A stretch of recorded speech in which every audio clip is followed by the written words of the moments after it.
Lord, we thank you for this day, and we thank you for the love that we felt from students and staff already this evening. We look around us and we feel blessed because we know that we're appreciated, and we feel like what we're doing makes a difference. Lord, I pray that you'd be with us as we do the business of the district, that we would have clarity of thought and be able to make wise decisions. I pray that you'd be with us and help us to have understanding and to always keep the kids in mind foremost as we decide on the events of the district. I thank you for each person here and the blessing they are to someone in this district, whether it's a family, a co-worker, or an administrator, a lunch person, or transportation. Lord, everyone makes a difference, and together we can make a big difference. Go with us now, Lord, as we seek to make good choices. In your name we pray. Amen. Amen. Can we have a pledge? I pledge allegiance to the flag of the United States of America and to the republic for which it stands, one nation, under God, indivisible, with liberty and justice for all. I honor the Texas flag. I pledge allegiance to thee, Texas, one state, under God, one and indivisible. Thank you. You may be seated. Our first item of business is to approve the minutes from last month's public hearing, and we have those minutes from our regular meeting. Everybody's had a chance to read those. I'll entertain a motion and waive the reading of them. I'll make a motion. I'll second. Motion made by Linda, second by Ray. All in favor? Aye. Any opposed? Carries. Next, we have recognitions. All right, so recognitions tonight. The January is traditionally School Board Appreciation Month, and so Linda in the prayer, I think you said it great. You've been shown some love already tonight. So anyway, thank you for what you do, and much appreciated. With that, I know you have some goodies, and so I think we can go campus by campus, and you can kind of explain what's yours. We'll start at the high school. Well, we did the meal and the floral design, and then in campus communications, we have a thank you note from the students that I'll share at that time. Okay, cool. Thank you. Ms. Lucerio, junior high? Yes, we did the portfolio, and then we had some notes written by NJHS and the student council for our appreciation for all that you guys do for us. Thank you. Okay. West Columbia Elementary, Ms. Tolton? Yes, this year our theme was anchored in excellence. And one of the things that we had the teachers do at the beginning of the year was find a quote related to that wanted to be their inspiration for the year. And I picked, smooth waters never made a skilled sailor. And so we know that holds true for the school board as well. And so we made you a bucket full of nautical themed gifts to help you weather every storm that you encounter as a school board, including some homemade cookies, my famous cowboy cookies. And of course, some socks for the theme this year of Anchored in Excellence. Thank you guys. Thank you so much. Thank you so much. Barrow Elementary, Ms. Cohen? So our bag is the black and white bag. Our bag, we went with the theme that was dedicated to School Board Appreciation Month, which if you looked at, kind of went with the mosaic theme, and the way our take on it was all the different pieces put together from y'all, helped to create a bigger community. So your hearts are fingerprints of all the students at Barrow. So every grade level went through and put their thumbprint into the heart. So between all of you, you all have a piece of Barrow. But then the reason we went with the candle holder, the tea light, is because it's sticking with the mosaic theme. So it's all the different pieces, all the different shapes and sizes of the glass put together. And the candle is because of y'all and everything that y'all do to help us, we're able to shine. So thank y'all. Thank you. That's cool. And Wild Peach Elementary, different part. Ours is the white bag, and in it is a cupcake, because you're not sweet enough. And who doesn't need another black t-shirt? We got one of our 2023 Wild Peach specials. Thank you so much. That's it. All right, I think that's it. We do appreciate it very much. We do. Thank you so much. So I guess we'll go with campus communications now, Mr. Cody.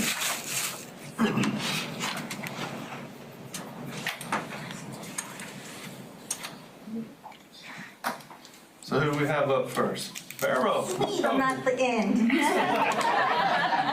We've had a lot of great things happening at Barrow. So last year, our Barrow bots were able to come and present. So I want to let you know our program has grown significantly where we have 2 teams now. Saturday, our team went to compete in the robot piece of the competition. Out of 47 teams, one of our teams placed 3rd and the second team placed 6th. So we're really proud of them. What will happen is this week, our students will present their innovation piece. So they worked it a little different. Our hope is that if they continue to perform as they have been, we will move on again to the next round in our robotics, for our robotics team. So that, the way it works too, I like that picture in the far right corner. The students teams paraded, and you get points for spirit, and posters and noise and just all or everything. So our students made that robot out of recycled items. So it's his arms, I don't think you can see, but our air duct, like the dryer duct. And so you can see his ears are just red Solo cups. His hat is on a red Solo cup, and there's a student inside, so they took turns wearing that. So it was a pretty neat thing to see, and they handled them, most importantly, they handled themselves with such grace throughout the competition, so. All right, so one of the other things that we just had is we worked with Brenda George. She is the chairman for STOP. They came this week and they presented to our campus yesterday. I keep thinking today's Wednesday, sorry. They presented yesterday an anti-bullying program for our students with Connect Youth, and it's the first time they have presented at an elementary campus, and they did a phenomenal job. They rapped songs for our students. Our students had the opportunity to stand up and dance and sing, and they were able to just rein them all in after getting them all to stand up and dance, and they sat back down. But you can see it kind of had a puppet show to go with their theme, but even our 5th graders in the back are participating, and they loved it. So the other pieces are just things happening in our classrooms. Our art class, they've already started talking about Black History Month and just getting a handle on that, working on different modes of art. And then the other 2 pictures are in one of our life skills classrooms, and the students have been doing a unit on penguins and the different climates and what they have to be able to adapt to the cold weather. So they worked on blubber, so you can see all of the students were able to stick their hands in the cold, and in the top right, they Crisco. So I think Mary's STEAM class did it, and so it just worked perfect. So we were able to make it happen in our life skills class. Yeah. All right, Mr. Kenny, Columbia High School. Okay. So construction update on the left side, 4 pictures are actually from today. You can see there's still a drill bit in the ground. They're still drilling for the pilings and things there. And then the other 6 pictures on the right-hand side are of inspected plumbing. They came out, took a look at the plumbing, passed all inspections at that point in time. So everything's looking good right now as far as that goes. Next, we have 80% of our swimmers advance from districts to regions, 4 out of 5.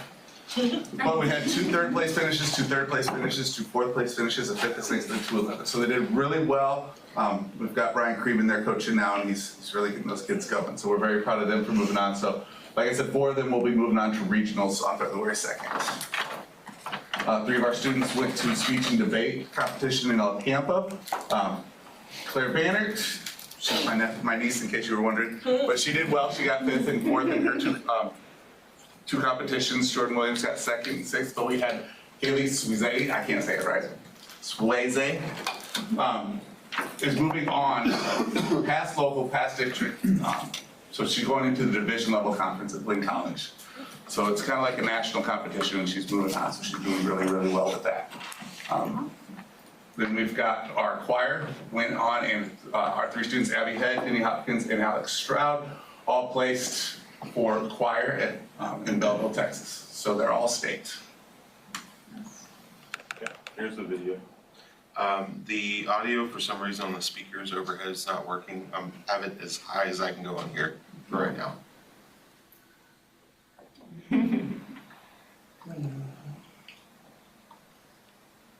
It might not.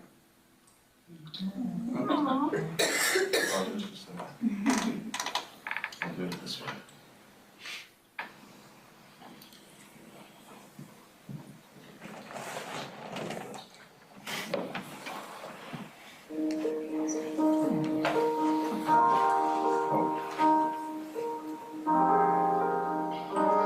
Thank you for all your hard work.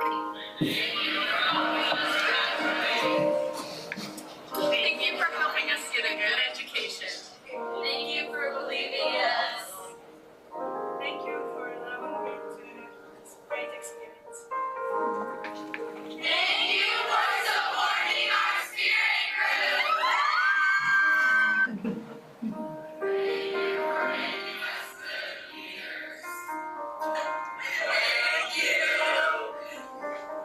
Thank you for giving us the opportunity to do great things. Thank you for your support.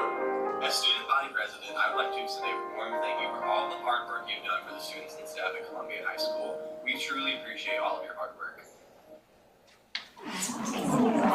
So thank you very much. We appreciate all that you do. Thank you. Nice job. That's cool. There's some back. West Brazos Junior High, Mrs. Surrey. Oh, how do you follow that? All right. Well, we've started back strong with our students of the week. The teachers are now nominating them, and then they go to a committee. So just to give some background on the shout outs, 4 students are finalists that go to a committee that vote on a top student of the week, and those are the ones who are recognized singularly, and then the shout outs go to the top 3 for this the collaborative group chose of students. So that's pretty fun. And then teacher of the week was Ms. Culpepper last week, and then, or week before last, and then Ms. Langan was this week. So that's still moving pretty strong. And then we have the penny war going on. PTO is still working really hard to raise funds and being a presence at West Brazos Junior High. We had a winter formal, a New Year's dance, and we're going to be having a Valentine's dance coming up. Our students are really enjoying getting together in a community outside of the academic area and just having fun, you know, and it's good to watch them have fun and do it on campus in a safe location and just enjoy them. So cheer, dance, twirling, all of those signups are now, and so we're really trying to push that school community. And right before we left, we held 2 pep rallies, one for the 6th graders so that they could see all of the things that they can be involved in next year. As far as our basketball players being showcased, there was a great game of knockout that teachers were able to participate in, coaches and students, and then school songs, and just getting them excited about being at school and what they can try out for. So, and then the 7th and 8th grade as well, a different pep rally and showcasing our undefeated 8th grade basketball team. The boys will play their last district home game, that last game of the regular season this Thursday at West Brazos, and then they will move into like a playoff game where they will determine who is in Play Sweeney this week, right? The boys do. The girls already did. 8th grade did win both of their games against Sweeney this week. And then, yes, the boys will take on Sweeney on Thursday. So just building that school culture and community. And So just to top off on that, this was the first year when we reorganized our junior high district in all of our sports. We kind of zoned it, and what happens is the top 2 teams, so the last game of the year, rather than just playing everybody, the top 2 teams play, so you get a first and a second, 3, 4, 5, 6. So we were able to do that with a schedule this year, so that's worked out really nice. That's neat. great for the kids to look forward to. Yeah. All right, West Columbia Elementary. Yes, our first two slides are highlighting that we were able to do our Adventure Fun Run Dash again this year. We actually had a week of the staff being on campus and teaching us health lessons in PE. The kids were really having a good time, but we weren't actually able to have our fun run that Friday because the winds were so high. And so then we actually did it when we came back after the freeze, and the kids were super excited to finally get to do their dash. It went very well, very smoothly this year as our second year around. The next slide is also just more pictures of them having fun in what they call the foam pit. So it was a hit. The next slide is just highlighting what we've been continuing to do at West Columbia Elementary Schools, recognize our students who exemplify our pillars of excellence. This one was particularly meaningful to me because this young man, Jesus Santa Cruz, I've just watched him grow and blossom so much over the years at WCE, and to see him now as a fifth grader and getting the Excellence Award, and to see that smile on his face because he's a super shy student, just brings joy, and I'm just so proud of the way our students still hold that award as something that's really coveted and that they're proud of. It hasn't lost its power, and so I'm really proud of that. And on the very last slide, something that we started last year was students getting to ring the bell when they met academic milestones. That has continued and it's growing. I just cannot believe how many parents are sharing and liking and commenting on the pictures because their student has gotten the opportunity to ring the bell. Very intrinsic motivation. You know, they're not getting a toy or whatever. They just get to the satisfaction of ringing that bell for meeting those milestone achievements. So we're really proud of how that's growing as well. Wild Peace, Ms. McCarthy. Well, we like to have fun in science class. Because when you have fun in science class, you're building schema. And when you build schema, you're building experiences and you're building a child's knowledge base. And you're getting them excited to come to school and excited about learning. And you might remember that you let me rehire Mr. David Raymond, and he is in charge of our STEM lab, and he just has a whole lot of fun with it. On the left-hand side, you see the children experimenting with blubber. And he had the best time sticking their little hands in an ice chest full of ice and water and hearing them scream. And then putting their little hand inside a double bag that was filled with Crisco, which was to simulate blubber. And the kids were just amazed that when they put their hand inside the whale, that it wasn't cold anymore because they had already experienced how cold that water was. And so if you're going to learn about whales and blubbers, you might as well build an igloo. And once you've built an igloo out of marshmallows, there's nothing more fun than to eat it. And if you're going to do blubber and igloos, then you might as well paint with ice. The teachers made little ice popsicles with red and blue food coloring so that they could paint with 2 different colors of ice paint. And you might as well do some ice fishing. And this ice fishing was to learn about why they put salt on the roads, the freezing and unfreezing. And so they had to catch ice cubes with string and salt. And you can tell from that little boy's face, he is having one heck of a good time. I want to point out my granddaughter's in there. Yes, she is. And so, you know, the weather's been lovely. And what else can you do except have a snowball fight in class? And so the snowballs got thrown all over the room. You can see there's one taped to the bottom of a chair and taped to the cabinets.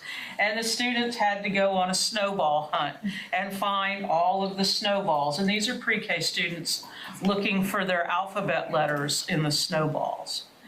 And then in the middle picture, we did something called a directed drawing, and these little girls drew polar bears. And of course, we spent some time with Dr. Martin Luther King learning about we might look a little bit different on the outside, but inside we're all the same, and we can all be kind. So we've been having a lot of experiential learning going on at Wild Peach. And we post a lot of pictures, and those pictures buy us a lot of grace. I'm going to give you an example of a disgruntled parent who posted that their child had to go to school when it was cold, and we didn't have any heat or water at our school, and not one person jumped on the bandwagon to fan that fire. Because they see every day that we're doing wonderful things with their kids. And the little boy had gone home and his mom asked, "Did you have water at school today?" And the boy said, "No, my teacher gave me milk." So, you know, out of the mouth of babies. But anyway, we've also been doing investigations with simple machines. We're getting our kids ready for the Barrow bots. We're exploring our world around us.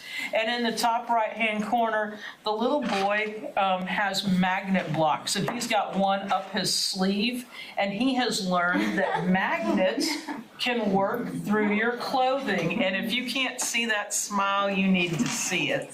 And then, of course, just some good old clean fun with shaving cream. We're just having a really good time with hands-on learning at Wild Peach Elementary.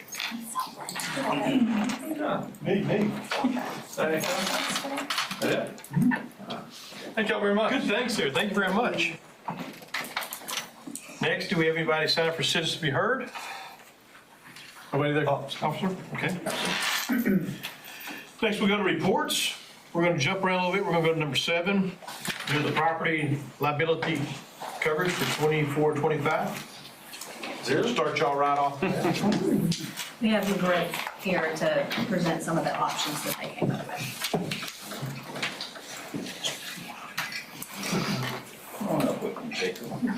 Welcome. Good evening. How are you? Good evening. Good. Jacob's going to hand out a. Put him to work. Okay, put him to work. He was back there playing video games. Yeah, I know. Good evening, board members. Just hand it around. I think Julie has one. Thanks, sir. It's hard to believe time flies when you're having fun. It seems like it wasn't that long ago we were all together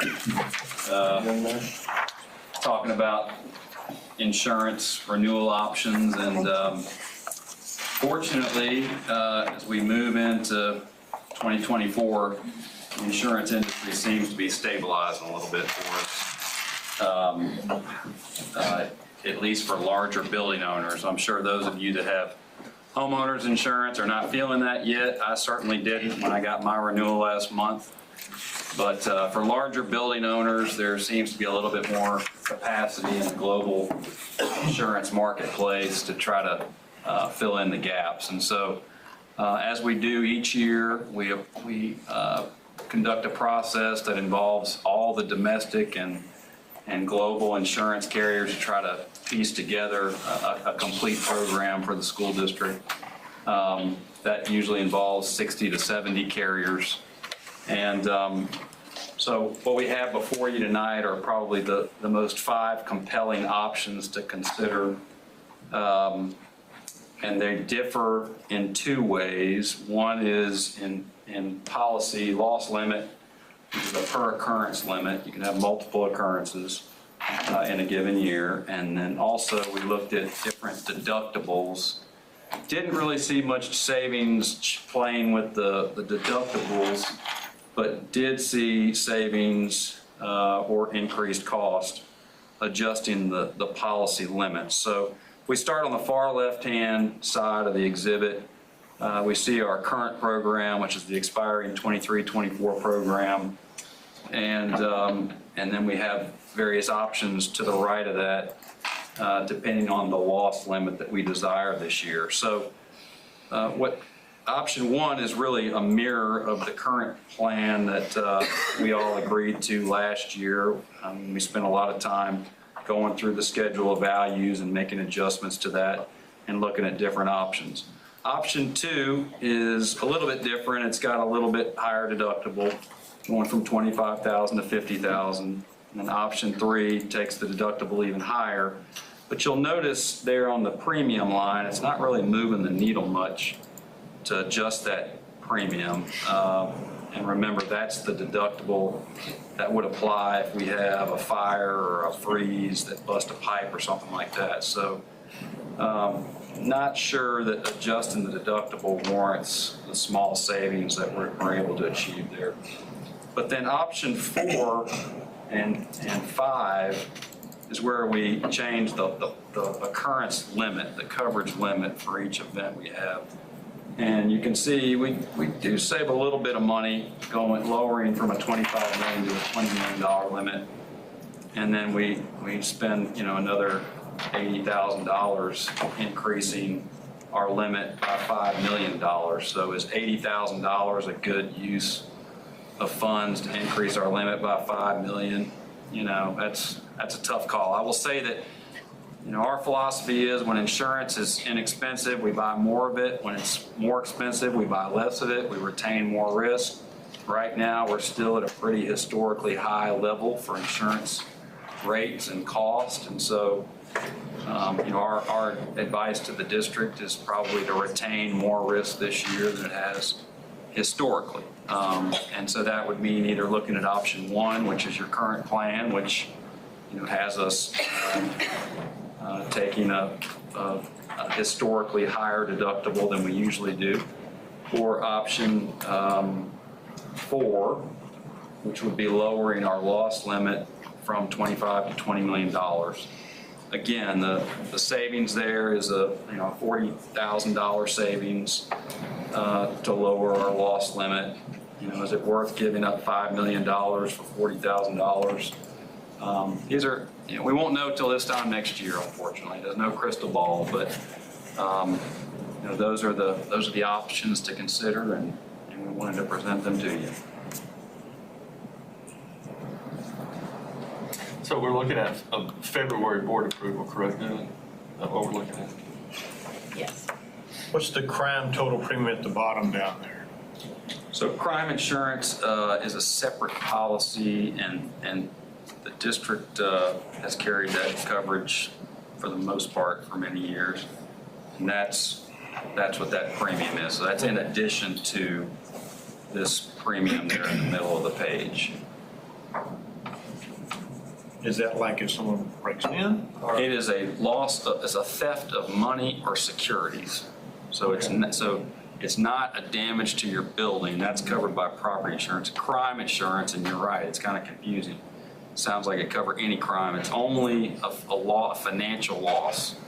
Somehow a theft of money and securities. Either it's an internal fraud or an external fraud that's perpetrated against you. It does not include cyber though, right? Or is it not? Cyber is separate. You got that in a separate coverage with in your TASB liability package. Yep. There's a little overlap between that policy and this policy.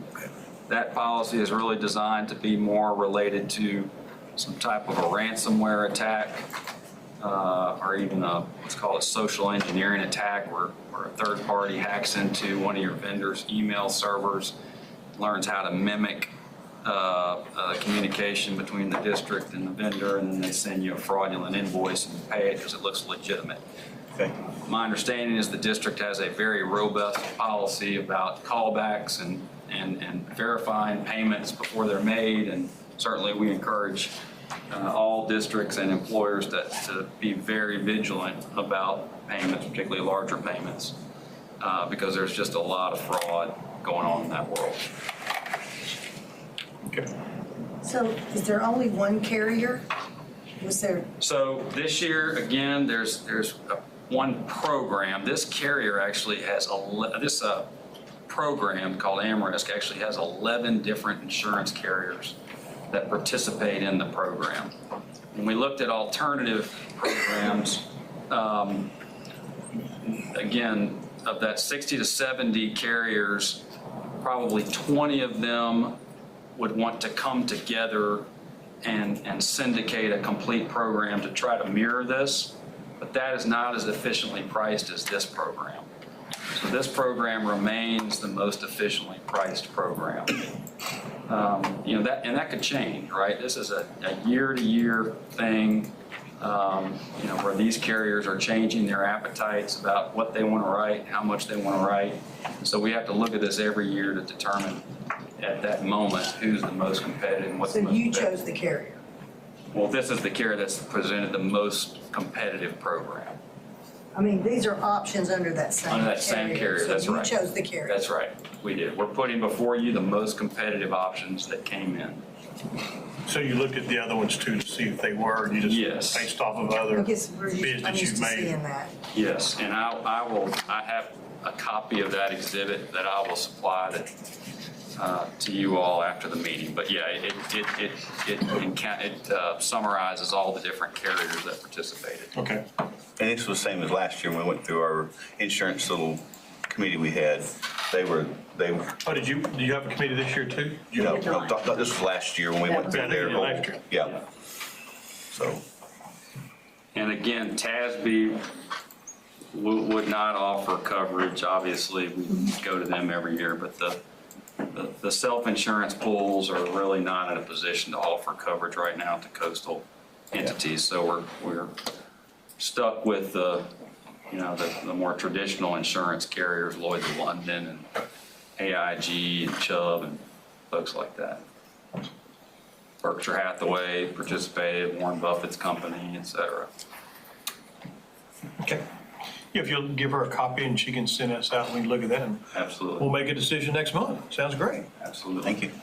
I do have a couple Sure. of questions though, because y'all told us in our committee meeting that you were coming out to look at our facilities. Did you ever do that? So we looked at doing an appraisal. We got quotes on doing an appraisal, a physical appraisal, and I think it was determined that, rather than spending that additional money to conduct that process, which is a pretty involved process, we'd wait until more of the construction was completed and then start fresh from there. Obviously, some of these structures are going to be renovated and torn down and that sort of thing. But, Jacob has been in touch with Justin and just trying to stay abreast of where how the construction progress is coming along.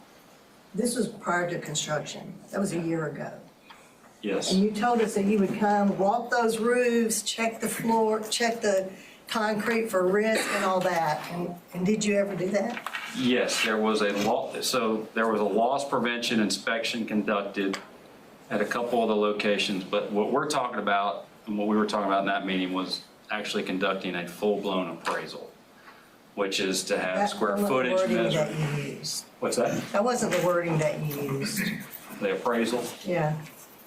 I mean, it didn't sound that official. Yeah. I mean, it sounded more like, hey, we're your best friends. We're coming out. We're going to check your facilities. We're going to, and these numbers would be based on some of that stuff. And I just never heard that happened. And I'm asking why. Well, some of the buildings have been inspected, and we will continue to do that. But that is a separate thing. Really, that's more from a loss prevention effort to be able to identify areas where there's particular exposure. Right. We were trying, though, to really impress upon was the fact that it had been a while since a professional appraiser came and appraised the buildings to verify construction types and square footage and roof systems and all that. And that's a document and a resource that you all can use for more than just property insurance. I mean, that's something you can use for a lot of different things. But again, it's an additional cost. It's an independent party that does it, as opposed to having the insurance company do it. Because if the insurance company does it, then they will use whatever they find. So if they come out and they say, we think that y'all undervalue these buildings, they're just going to base their renewal quote on that higher cost, which could be $400 or $500 a square foot. So the recommendation is let's let an independent firm do that, present it to the board, and then the board can decide what to do with that information. What would be the point of spending the money to do that? Because you have a value of $120 million, but you're only insuring $25 million. So what would be the purpose of doing something like that? Really, a couple things. Number one, that you know that everything that should be insured is insured. In other words, there's not some freestanding structure out there that's not insured. Now, you all have a footprint that I think is manageable enough, and we've looked at this in depth, and I don't think anything's been left off the schedule. But that's what a lot of school districts use it for, and other local governments, is they don't have a good handle on what they own and what they don't own. Sometimes the appraiser will get out on a site and be looking at the old schedule of values and say, well, there's only 2 buildings here. I'm looking at 3, you know, or something like that. Or I'm looking at 1 and there's 2 on here. We should have deleted 1. So it's really just to have a peace of mind of knowing that there's not some structure out there that should be insured and isn't, or vice versa. So on this $120 million of building and content value, everything is listed on the policy.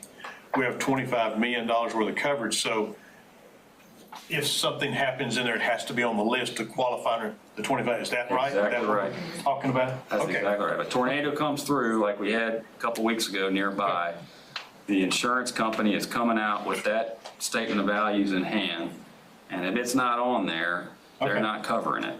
Okay. So like with our new construction going, this is, right now we have $25 million loss limit per occurrence, up to $120 million for the year, right? Is that how I take that? Well, so Per building. you're reporting the full value of all your buildings, and that's what they're basing their quotes on. Okay. And they're saying the most we're gonna pay in a single event is $25 million. And that is so if a tornado comes through and tears up from Wild Peach Elementary all the way through here, all we're getting is $25 million. That's right. So the idea is we can either pay more to increase our limit, or we can hope that it's a FEMA declared natural disaster. FEMA for the balance of the That's what we talked loss. about last year. Okay, so then if you throw, say God forbid, we build this new addition $80 million, we have a fire come through and tears the whole campus up, then we're only insured for $25 million. We may have to look at higher limits, but again, you take into consideration what type of loss it is that we're concerned about. You know, would a fire do more than $25 million of damage at a $80 million building? So, with that being said, is there options to not raise your windstorm, but raise your fire? Sure, absolutely. Because that has to be a lot cheaper than raising, or other events other than windstorm. Absolutely. So what we can do is go back to the underwriters and see about you want to do that this year? You talking about once construction's going? I would think once construction, I would think. Yeah, absolutely. You can design the limit per the peril you're concerned about. Okay, because like you say, if it's windstorm come through, then that's right. That's a whole FEMA. That was the big talking point with y'all was FEMA. Right. We'll probably have some options in there, but for a fire, FEMA's not going to step in and help us. That's right. Or for other types of losses. I mean, it has to be a declared event by TDM to trigger the FEMA coverage. So, but yeah, we can definitely. The underwriters will set a different limit depending on the peril that you're concerned about.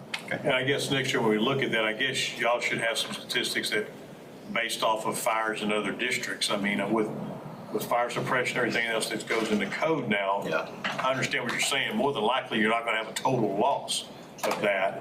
And, what's the average loss on something? You know, if it's a $20 million building or 50, it should be correlated up with the values of what I would think.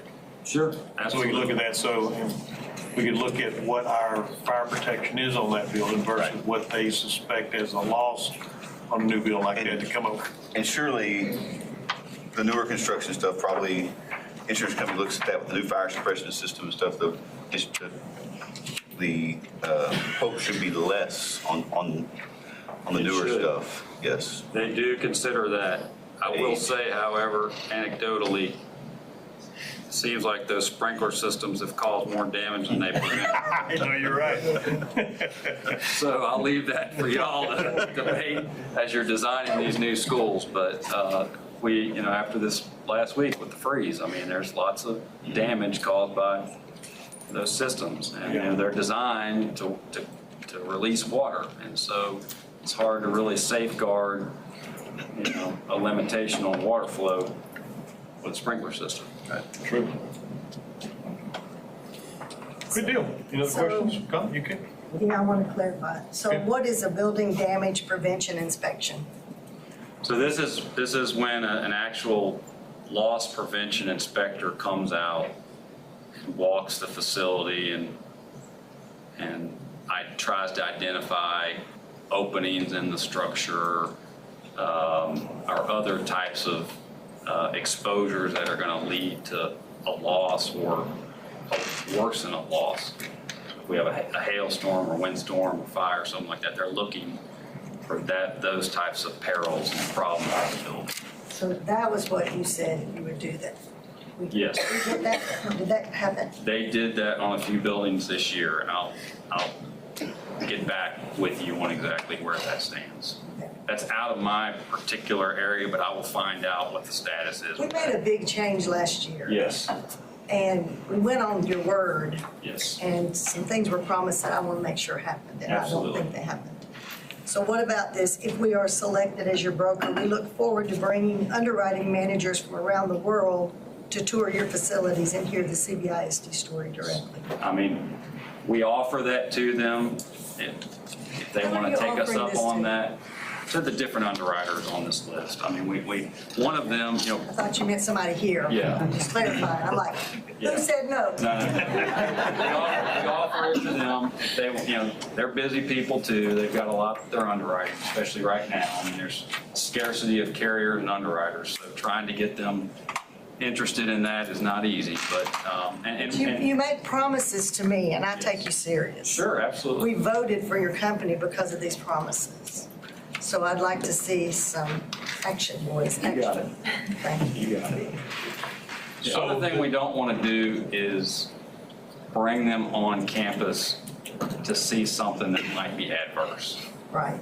right? But all I want you to do is tell me the truth. Absolutely. I mean, that, And do what you say you're gonna do. And if you're not gonna do it, don't promise it, because I don't care. understand, I have no expectation until you start talking. understand. So I just wanted to get that clear, because that's bothered me. Okay. So is there a caution of bringing a loss prevention person out here? Well, again, whatever they see, they're going to report back to the mothership. So, some of them mandate it. In other words, there are some carriers that say, we're coming no matter what. So give me an We wanna example of see- something they would find that would help along. Well, they're going to come and they're going to make recommendations, and something they could see is they could see issues with the roof system. And they're, And say we have to repair all the roofs, Yeah. replace all the roofs before we insure you. Is that that's what right. you're saying? Okay. But these are your people that are coming to help us, right? No, these are carrier people. Well, this says, this is Yes. a part of your support services. I got the paper, Yes, baby. so Ben Van Zant is the person that we would send to do that. But what I'm referring to, again, is something different. It's Well, no, let's don't refer to something. coordinating the loss prevention inspections that the carriers include in their services. And so when we're in the middle of a construction program, particularly when some of our buildings are older than others, there's certain things we want to emphasize and certain things we don't. So what are you saying in your brochure that she has from last year that you were going to inspection? That's not the loss prevention inspection? Well, It's loss control services. yes. In addition to that, we have loss control services that we will provide. And we'll get that going. But that, again, we were thinking, and I'll revisit the issue with the appraisal that we talked about after last year's board meeting, that we would get the construction program a little moving along, finalize some of that, and then we'd start from scratch with appraisal and that sort of thing. But we'll get it going now. Loss prevention. Thank you. Yes, sorry. Thank you, Linda. All right, we'll look at it. We'll put it on the agenda for next month. Thank you. Thank you all. Appreciate it very much. And the other piece of that is the CASB risk fund, and we got the renewal on that. It's up about 17,000. What was it, I'm sorry? The TASB what? liability auto insurance. Auto insurance. From TASB risk fund, our general liability, they did increase the cybersecurity up to $500,000 from $250,000. That was part of the cost, but the rest of it, some of it was the claims that we've had. Our loss ratio's gone up, so that kind of hurt us a little bit. And then we added the new buses showed up on this policy. What would you say the total was on that one? The total on it is 101,573. It went up $17,000 from last year. And that's auto liability? That's auto liability, school liability, professional legal.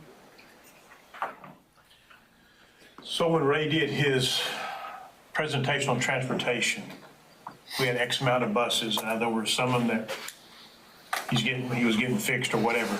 Do we need to not have as many spare buses to help lower that, or does that really matter? I don't think it really matters. I mean, we've updated our list last It's year. mainly just whatever we have on the roads actually transporting kids, probably in the driving records with those particular buses we use, not something that's sitting there and not Right. working. Yeah, the physical damage portion only went up about $3,500. It was the liability, the school liability, and the cybersecurity that actually went up. The actual. Do you ever break out how much cybersecurity went up? It went up $2,000, and they gave you Double coverage. double coverage. Yeah.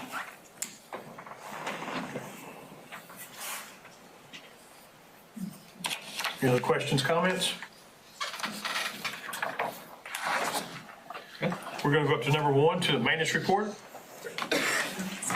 Mr. Williams. You guys are free to leave if y'all want, unless y'all just want to stay. You don't have to listen to the rest of the meeting. Piggyback off what Mr. Kenny was saying earlier, the foundation and things are starting to take place over there. We've had quite a few rain delays and then followed by mud days. So that's kind of put us behind the 8 ball a little bit. But once we start drying out, we'll start seeing forms taking place, concrete being poured, and from there it'll start picking up steam and momentum, and steel will be erected, and things will start progressing pretty quickly. I want to report the Wild Peach project that we just discussed. We finally got some information on that. It has gone through detailing. It's sitting on the engineer's desk. Once he stamps it, it's 4 weeks for fabrication and delivery. So we're looking at probably spring break timeframe for installation, potentially sooner if we can put together a plan that kind of allows us to erect everything without interfering with instruction, and I'll work with Ms. McCarthy on that when the time comes, but we're kind of shooting for spring break. I don't see it honestly being any later than that. Good. Other than that, it's just day-to-day operations, maintenance and upkeep, just trying to keep the wheels rolling, and the wind is up. So Justin, just a reminder, HVAC Auditorium Student Center. Correct. Give us an update on where we stand there. For the most part, all that equipment up there is 20 plus years old. I mean, it's been here since I've been here, and we've done everything we could just to kind of keep the wheels rolling on it and, keep things operational. But age and condition is just taking its toll on it, and it's getting to the point now that we're going to start throwing good money after bad, trying to keep keep these things in operation. So realistically, we need to start looking at replacing those 6 or 7 units that are up there in total. I can't off the top of my head tell you exactly how many it is, but it's in that ballpark. And especially considering that section of the building is going to remain moving forward after the, after the new section is, after the new section is built. It's vital that we get something going on that so that. This the student center cafeteria over there? Now, the cafeteria has 6 new units that you guys graciously let us do a couple of years ago. If y'all remember, that's the ones that dumped over on the highway coming down 288. Okay. The cafeteria is a little bit of an older unit, but the primary concern is auditorium, band hall, and all those little choir rooms, not choir room, drama room, that section there. What's lead time nowadays? It varies depending on one manufacturer to the next and one contractor to the next. Some of them, we have that sitting around, and some, it's all over the board. I can't give you any specifics just yet. It is better. Problem? Oh, yeah. It's moving quicker now than what it has in the past. We're not where we're at pre-COVID, but we're faster than we have been. You can at least get some kind of ballpark estimate when it's going to be. Correct. I'm working on that now. I've got feelers out. I've got I'll give you a heads up. I think during the cold snap, I think you told me we got between the heater coils and two of the units. Yeah, two of them, they're dual stage, so you've got 2 heat exchangers per piece of equipment, and we only have one of them that's decent. The rest of them is so old and deteriorated, it's got holes in it, and it's non-functional. Do those use a heater, a pump, or no? Are they straight cool? They're actually just a heat exchanger, just hot air in through tubular fields and discharge, and then that heats those tubes up, and the fan blows past them to pick up the heat. But there's no pumps or anything, it's just radiant exchange. So next year, when we are 18 months from now, when we look at tearing down the F-wing, Dancing Dolls, what's the age of those? Are any of those salvageable, or what's that look like? The ag shop air conditioning for those 2 classrooms, the condenser unit we are going to repurpose at the field house. It's an identical replacement to one that's out there. It is getting old. We have had some problems with it over the past summer and summer before. Luckily, we've been able to limp it along. It's going to need to be replaced, so that one will go over there. The rest of the equipment on the F building is old. We do have one, but I can't find a use for it anywhere within the district at this time. It's an oddball size and oddball voltage. I couldn't remember what we changed, what we didn't. We just one above the little sped office area. It's just a little small 3-ton package unit. Really nowhere in the district do we have anything that size. So you're going to get some timelines and pricing for those over there? Working on that now. What else? Where do we have on the fence? The outfield baseball fence? Got some, he's putting together pricing on that and a couple of different options. We looked at, about batter's view, wood versus metal versus chain link. He's going to compile those different options so that I can bring them in and let powers be make the decision what we want, what we're willing to spend, and what's worth it in terms of longevity. So it's in progress. Sorry. And find out how timeline to complete. Right. Because baseball starts practicing Already. Yeah. So if we'll get that done. So are we thinking it's going to be next year? Yes. Yeah. Are you thinking next year, Brian? I just don't see how we're going to I do mean, it here. there's no way they can get that down and the new erected in time. But we need to get it in place so that we get it fixed and we don't fall into the same thing we are right now. Right. It just, certain things just don't move as fast as they used to. Oh, I understand. And so that's, I mean, that's fine for a summer project. That's not an issue. I mean, the fence isn't going to, hopefully a tornado doesn't come down and blow it down. But, So we've patched it a few times here or there and resecured it. If we have to again, we just have to again until we can get some balls and protection on it. Anything else? Thank you, sir. That's it. Appreciate it, sir. Technology report. all right. So we have our kind of sparkling new technology director, Josh Grimes, with us here tonight. And I think Josh, yeah, a few things. did Shane come with you? He didn't. Okay. He's out. He's still a little under. Okay. So we got a couple of things we want to show you tonight. If you look in your board packet in your maroon folder, there's a paper clipped. Yeah, you should see one from layer 3. Yeah, 3 groups of information. Oh, just like Josh right on it. Yeah. There you go. And so we had talked previously about our server room down at support, which basically houses all of our district things. Right, and so, right, so, anyway, Josh is here tonight to cover that, plus a couple, just to give you a heads up on a couple other things. Yeah, when we last spoke, we were talking about moving a few of the servers to cloud hosted. We got a few of those moved over. Yeah. You're a soft-spoken guy, but I need you to get. We got a few of those moved over to cloud hosted and got the cost dropped quite a bit. We were at 165 for the price that we were at during the summer. We got it down to 139. We'll continue to move things to cloud hosted. Next up, we have Skyward we're looking at moving over. And then we have one of our eLogic server, which runs all of our printers. So those two are coming up.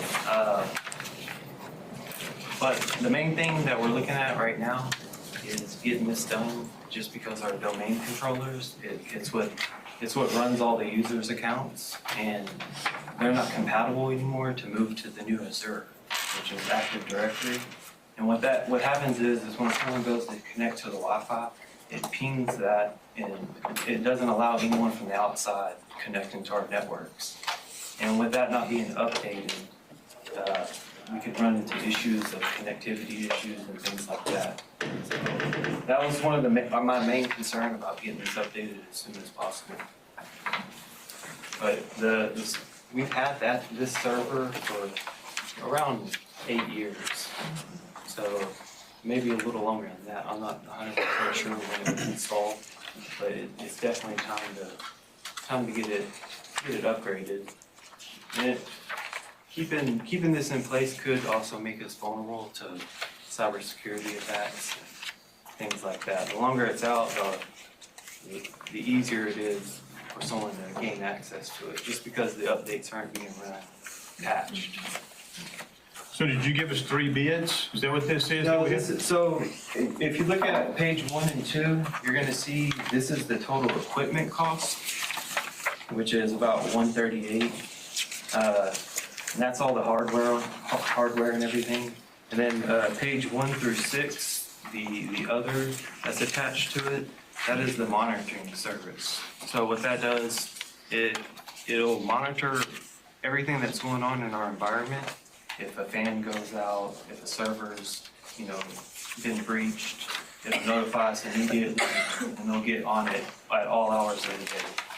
And that's something we have right now in place, but I'm just bundling it all with one company this time. That way. You see that being an increase though? No, it's around the same cost. Okay. We use Park Place right now, and it's around $30,000 per year. Okay. But this price for onboarding is going to be $39,000 just for the installation and all that. Okay. But yearly it'll be $30,000. What'd you just say now? The pages. So you'll see 1 through 6. the managed data center services. Yeah, that's 50,000 roughly. Right. And currently we're paying about 30. We're paying about 30. Probably about 35. But that number includes the monitoring plus the installation. Right, plus the installation. This Correct. is 50. Right. Yes. Okay. So this will go down. We're just paying for the onboarding installation. Probably down to that 33.5, 52. Right. Yeah, that'd be yearly. Okay, that there. Okay. And the first 2 pages is just equipment. First 2 pages are just equipment. And the installation of that equipment is included in managed data. Correct. Okay. So in this price on this equipment, we talked last time you were here back in the summer. Right. You feel like this is the cutting edge, just puts us where we need to be, we're not gonna be outdated in 2 years? No, I went through several companies, at least 3 other companies, and I felt like this was our best deal and best equipment. Okay.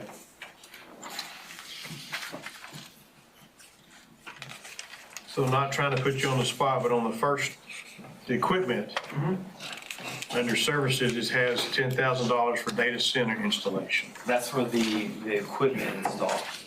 Where's the data center at? The managed data center services, No, I mean, this equipment buying, is it gonna be located here? Yes, it'll be here. It'll be at a support center. Okay.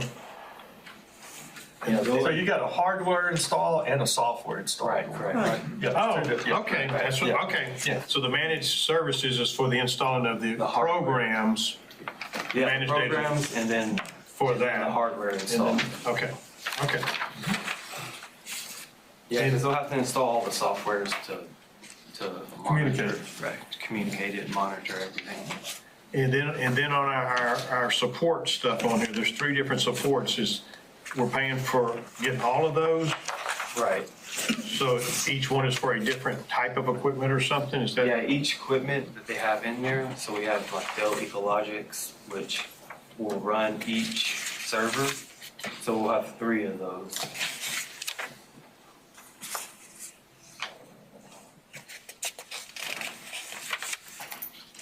And what's the time frame? So when they go to install, what happens is it'll install all the new equipment and all the old equipment will still be up and running and it'll transfer real time. You have space in there, rack space to put all the new stuff in? Yeah, we won't have any downtime, maybe 10 minutes to shut off and then turn the new ones on. So you would convert at night or something to do that? Yeah, we'll do it overnight. Okay. And so this would be between now and the school? I would like to get it done now, if we can. If we need to hold off until summer, we can do that. I just didn't know what equipment would be ready and stuff like Everything that. else is ready. Oh, yeah, everything's ready to go. They have it? Yeah, they have it ready to go, correct. Do you? Yeah, times are different, right? Last time we did that, we were down for 3 weeks. Yeah. Do you think it's something we should do during spring break, just in case we go down, we can? That's a good idea, yeah. I think that'd be okay before the end of the year. I think that'd be great. Josh and I had a conversation today about, questions that you might get, and that was one specific one I asked. Yeah. And I asked, if you get asked, when do we wait budget year, what do we do? What's the best for us? And he said, as soon as possible. Right, just because I am seeing connectivity issues on certain devices, and it's because we're not updated. We have patches for them, and we patch Would you do it. it before spring break? We could do it before spring break, yeah. That's a yes. What about, Yeah. in, I guess, When is that? with testing? February? Like all the 21st. connectivity issues. Yeah, and that was my main concern, is get it done before testing, that way. Because testing doesn't happen until April, May. Until Jeff, when's your first testing day? It's the first of October. No, that's the first. Okay. But just connect. Is it first of April? Yes. Yes. First of April. So, yeah, we could get it. Yeah, I can get with Layer 3 and we can push it through fairly quickly from what I've been told. April 9th. Topaz starts in February, just a thought. April 9th? Until the first week, end of the first week in May, all that time. Yeah. Topaz is in February. Is this something you can do like on a Friday night? Or your guys don't like to work on Friday nights? I don't want to do it on a Monday or something like that, and then it goes out and then the rest of the week. I've been in the phone company 33 years. We've cut over equipment all these times. In the last month, we've cut over 2 different, and both times we went down. It's like, what's happening now? So, Yeah, if we have to do that, we can. I would like to suggest we do something like that. So if you have a problem, we can look at it on Saturday, Sunday. And if we have that holiday on a Monday or whatever, that would be a great week. Yeah, that'd be Look a at it, good give one to you do it. 3 days in case something comes up or whatever. Spring break too is perfect time. I don't mind before, but like I say, that we have the weekend like that. That's just you can do whatever you want. That's just my suggestion. That'd be a scheduling thing. Once you reach out tomorrow and see what the options are. Yeah. I can do that. Yeah.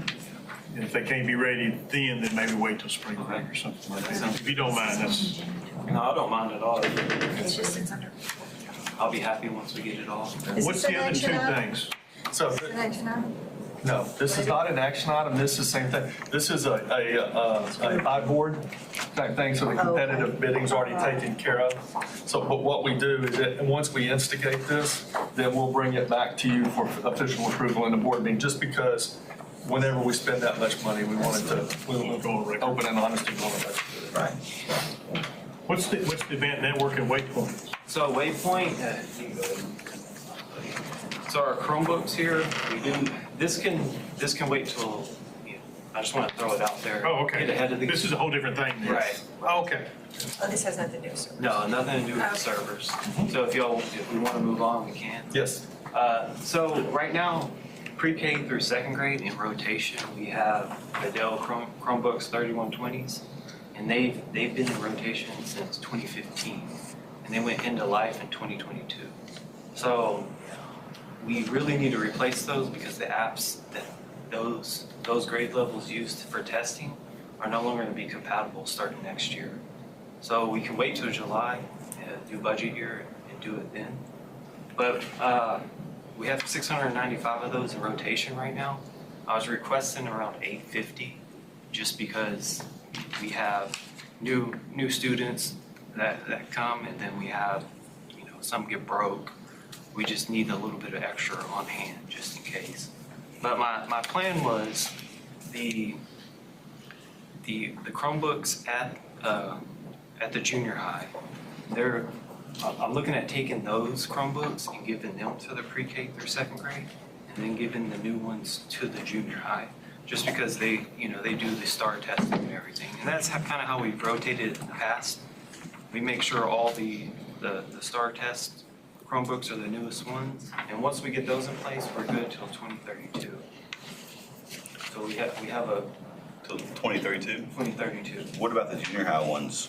The junior high ones, those will go out in 2029. 2029. So we'll have to look at replacing again in 2029. So is it better to replace some every year, or is it better to replace them all at one They time? have a 10-year lifespan. Okay. So talk to them, go back and take them through the post-COVID, no, things don't update. Yeah, Give them so a story. used to post-COVID, it would last 5 years. They give a 5-year or 6-year window at max. And since COVID, a lot of schools were not happy about having to replace all their Chromebooks after 5 years, so they expanded that window to 10 years. And we were able to get, a lot last year. I'm not sure, how it was purchased whenever. So the biggest, if you'll remember back in the Hurricane Harvey funds, right? And after that, we use a lot of our funds for instructional technology. It just so happens that our major purchases then fall under that 5-year hit. Right. The other piece here is that, when we talk school funded, we talk about IMA, or the instructional materials allotment. Over the years, we've used instructional materials allotment.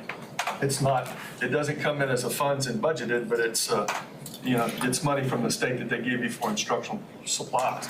And 2 years ago, we talked about that got cut in half, right? And so we used to spend money on instructional technology, but now we don't, because they cut so much, we can only, our software is paid out of that. And so, that's kind of one of, money coming to education, that's kind of one of those the public doesn't see, because it's not funds coming straight to the school district. Whenever ESSER came out, I thought there was a certain amount that we did from ESSER because there was a matching or something on that. Yeah, I think so. In 21 or 22. I think it was.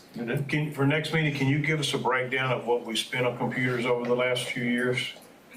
And show us that? Because like I say, I thought we bought like 1,000 Chromebooks 2 years ago. Y'all did. I was able to backtrack those, and those went to the high school, and then they went from 3rd on to 5th grade at the elementary schools. Okay. So they all have new ones there. Those are in place till 2032. The only ones that never got swapped out were pre-K to 2nd grade, and then the junior high. Okay. I just kind of like to see what grades and age, so we can I can listen, but I'm a visual guy, so, I have all of that in a spreadsheet. Yeah, so we can kind of see and, what we did and what like on that. So. Yeah, and I would like to give junior high new Chromebooks just because they use them more. Yeah, no, I have no problem with that and pushing those down. Yeah, to the pushing younger. those down to the But younger. that makes perfect sense to me on that, so. And these that I have the quote for, they're not the tool ones, they're not the touch screens that we have at the other schools. So the touch screens we find, they're more expensive, they're repair. They don't last as long. There's probably not much value added to having a touch screen. Right. I don't see the value in paying $100 more per device for something we don't really need. So it cut costs there. And the Chromebooks that the junior high has currently, can you still do okay through testing? Yeah, they're good until 2025. The biggest thing by Google opening it up, they allowed the devices themselves to have the capability of upgrading their operating systems. Think of it like an iPhone. So after a certain amount of years beforehand, they're not gonna be able to upgrade to the newest version and all the apps start updating. Sure. Yeah, I get it. And it'll tell you you can't upgrade. Yeah, sorry. Yep. Sorry about you. Yeah. To be realistic, if memory serves me, the first Chromebooks we bought, I think we paid $199, and these are $251. So Yeah, I was gonna say, over the compared years. to other things that we look at, they haven't It's not that appreciated. bad, yeah. It's been, because we've probably had Chromebooks for what, 10 years now at least? More than that. Maybe longer than that? Yeah. You can take that back. We were actually the first district in Missouri County to put them in the classroom. Yeah. So- Yeah, because y'all had, there were Samsung ones prior to the Dell ones that we have. So Yeah. it's been a while. Okay. But the So next, this would be a summer project, so we look at that. Right. Yeah, okay. What's the lead time on these? from what I've been told, there's Good no stuff. wait on them. They'll come in within regular shipping times. Okay.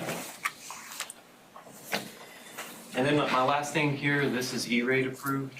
I've already got it approved. Looking at recabling Barrow Elementary and Wild Peach Elementary. Just the cabling there is fairly old, been there over a decade, just wear and tear. And in November, when it comes time for E-rate to replace our access points and switches, this will help that run a lot smoother. I just wanted to put that on there and let you know what was But going on. you'll handle this through your budget. Yeah.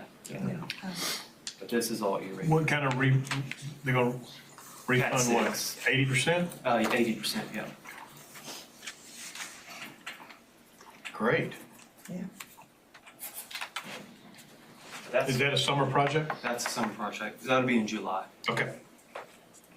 Good deal. We'll take care of that during the summer. And then one last thing I wanted to mention, I talked to Mr. Galloway about this, was email security. I wanted to try to go with a company that would monitor all of our emails. What happens is whenever we get phishing emails and things like that, this will detect the emails and immediately remove them.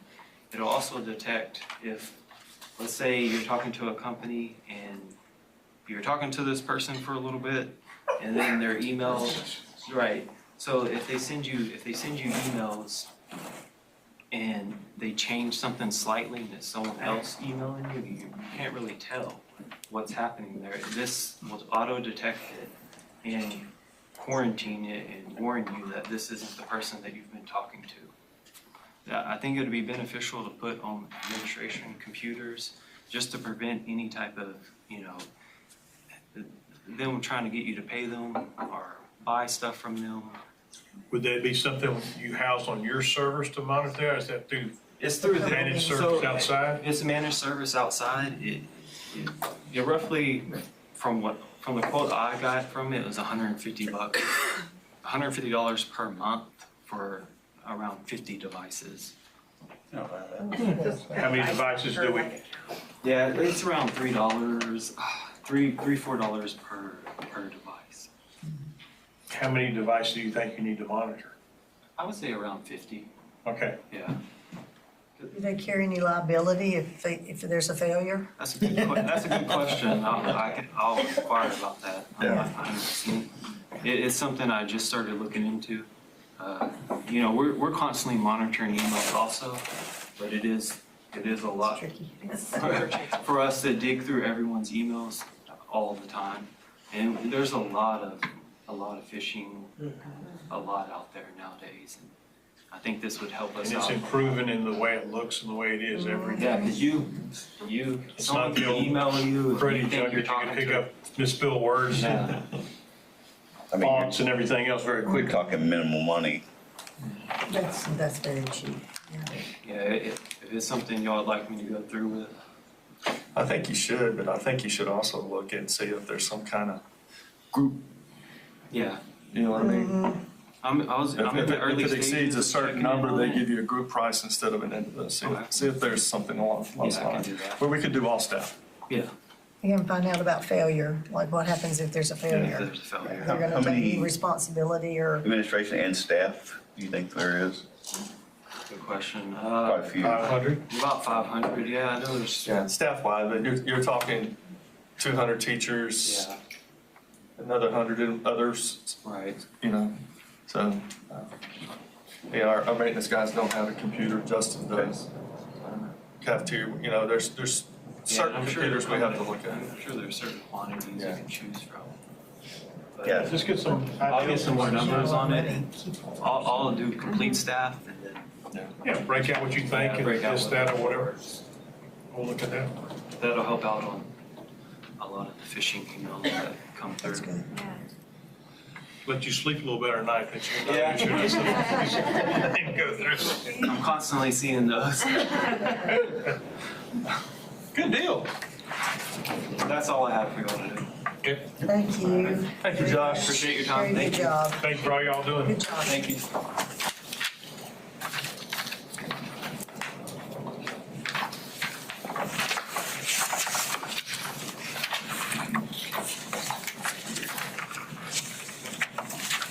Next, safety and security. So, just an update on some safety and security grant items that we're still working on. Shatter resistance film over the holidays, they installed the film on all the windows, so all the campuses are done, minus 3 windows at Barrow. They're gonna have to have repaired. They're gonna come out tomorrow to start caulking the windows here and in the high school, work their way down with the idea that that job will be completed in probably 2 weeks. They're thinking 2 weeks, but it just depends on any problems that they find. The Silent Panic, which Josh said, what? The Silent Panic technology, we've got their contract with DataBox. We're having to deal with them. They're kind of going a little slower than we want, but we have things ready. They just were waiting for them to install it so we can make that go live. So that's a good thing. TEA intruder drills. So the last day of school before we left, TEA decided to make a visit to the high school to do their intruder audit. We passed successfully, no issues were found. And then today, West Brazos Junior High got a visit to TEA. And they successfully completed their audit drill as well. So that's good news. We did submit our plan for Barrow from the October to drill. It was accepted and approved by TEA, so we are good there. There's some additional grants coming out. For those of you that don't know, when we were given the original safety standards grant, we've almost met. We almost are, well, once we get these jobs done, we should be in compliance as far as the minimum standards set forth by the state. There's just a couple other little small things that we might consider doing. We could do, just depending on, we got to delve into the rules a little bit more to see if it's actually necessary, but there are coming out with Cycle 2 grants. They're competitive grants. We don't know how much they're going to be. We're going to apply for them, and if we do get those grants, we will try to do some other jobs that we've identified, safety jobs, such as upgrading radio systems and those types of things, transportation systems and those types of things. So we'll keep you informed. Additionally, Chief Sanders has applied and received and was approved for a grant through the Office of the Governor, just for some other materials.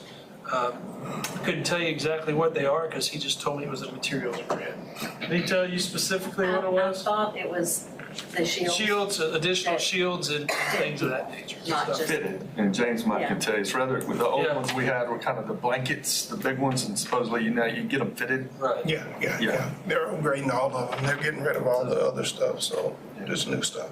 So he did receive a grant for that as well, so. Campus maps, they came out CRG came out last week. They got with Chief and they got with Justin. They were able to walk all the campuses. So they'll be putting those new maps. If you recall, that was one of the purchases that you graciously allowed us to spend money on. It's taken them a while to get here, but they're here. We're looking forward to getting those updated maps as soon as we can, get them to the campuses as well to our emergency responders. I'm sorry, Steve. Rifle round vest. So they've upgraded the from the regular bulletproof vest to a heavier vest for rifle rounds. So if y'all remember years ago, God rest his soul, Chief Green would come to you and I say, we could go here for this grant, but I first need you to turn down the purchase, right? And it allowed us to get those. And that's where those, they're just big and bulky. And he wants to get something, we've had pretty good retainage on our employees and our police officers that I think that's something well worthy what they need. And then last but not least, the spring safety and security meeting will be in April for this year. On our campus maps, are we getting like a hard copy and a digital copy? Yes. They'll send it to us digitally, and then we can print out or do whatever. And so we share them with our, we'll ask them how they want it. Most of them want it. Like when we're talking specific, I'll send the electronic copies to the campuses and they can print their own copies. Right. When we share them with our partners, we usually give them both. Okay. And then back when we approved to do some of the stuff, was it our P horns and stuff that we? Bullhorn getting fixed? You were looking for somebody, did that ever materialize or what? Cody, maybe you can help me out here. So we've had a company come out and look at them, and they've decided that they want to try to fix them instead of replace them. And so now we're waiting for the quote to get them fixed instead of replaced. So it's an ongoing, for whatever reason, that job is just. Who's handling that? Josh. Josh is handling that. Not Josh. Josh is handling it, not Cody. Okay, we need to find, seems like we talked about that like in December. I don't want to. It's the same thing with the Get to May and they say we're still waiting on them to give us a quote. It's the same thing with the silent panic technology. It's just that so many people are doing it because of the monies, the grant monies. We're just having to wait in line to get it done. So it's just funny. It's like funny. I got an invoice the other day and I'm like, you hadn't finished the job. They're not going to pay you. Well, we're going to get it done. We're going to get it done. Well, okay, you need to come out and get it done. So. Yeah, I call Josh at least twice a week trying to ask him, hey, where are we? What's going on? What do we need to do to get this done? And he's on top of them trying to get them out. It's just, they're swamped. And there's not another company? There are, but what we approved was what the money, we took the best of, not the best deal, but what we thought was the fairest deal for the more reputable companies. So what kind of dollars do we look at for purchasing new horns? We put it, I think the bid was up to 20 grand, a total for 20 grand, but we figured it was going to come in less. We just did an estimated amount. So. See if you can find out how long it's going to be, because I'd rather spend the money and have them here than wait 4 months or 5 months and do without personally. Especially if they come in and they say we can repair them for 18 and new ones are 20, hopefully that's not the case. You should be able to give us a bid fairly quick, so you make an educated decision which way you want to go. Can do that. So, okay. Maybe it's new install we talk about, right?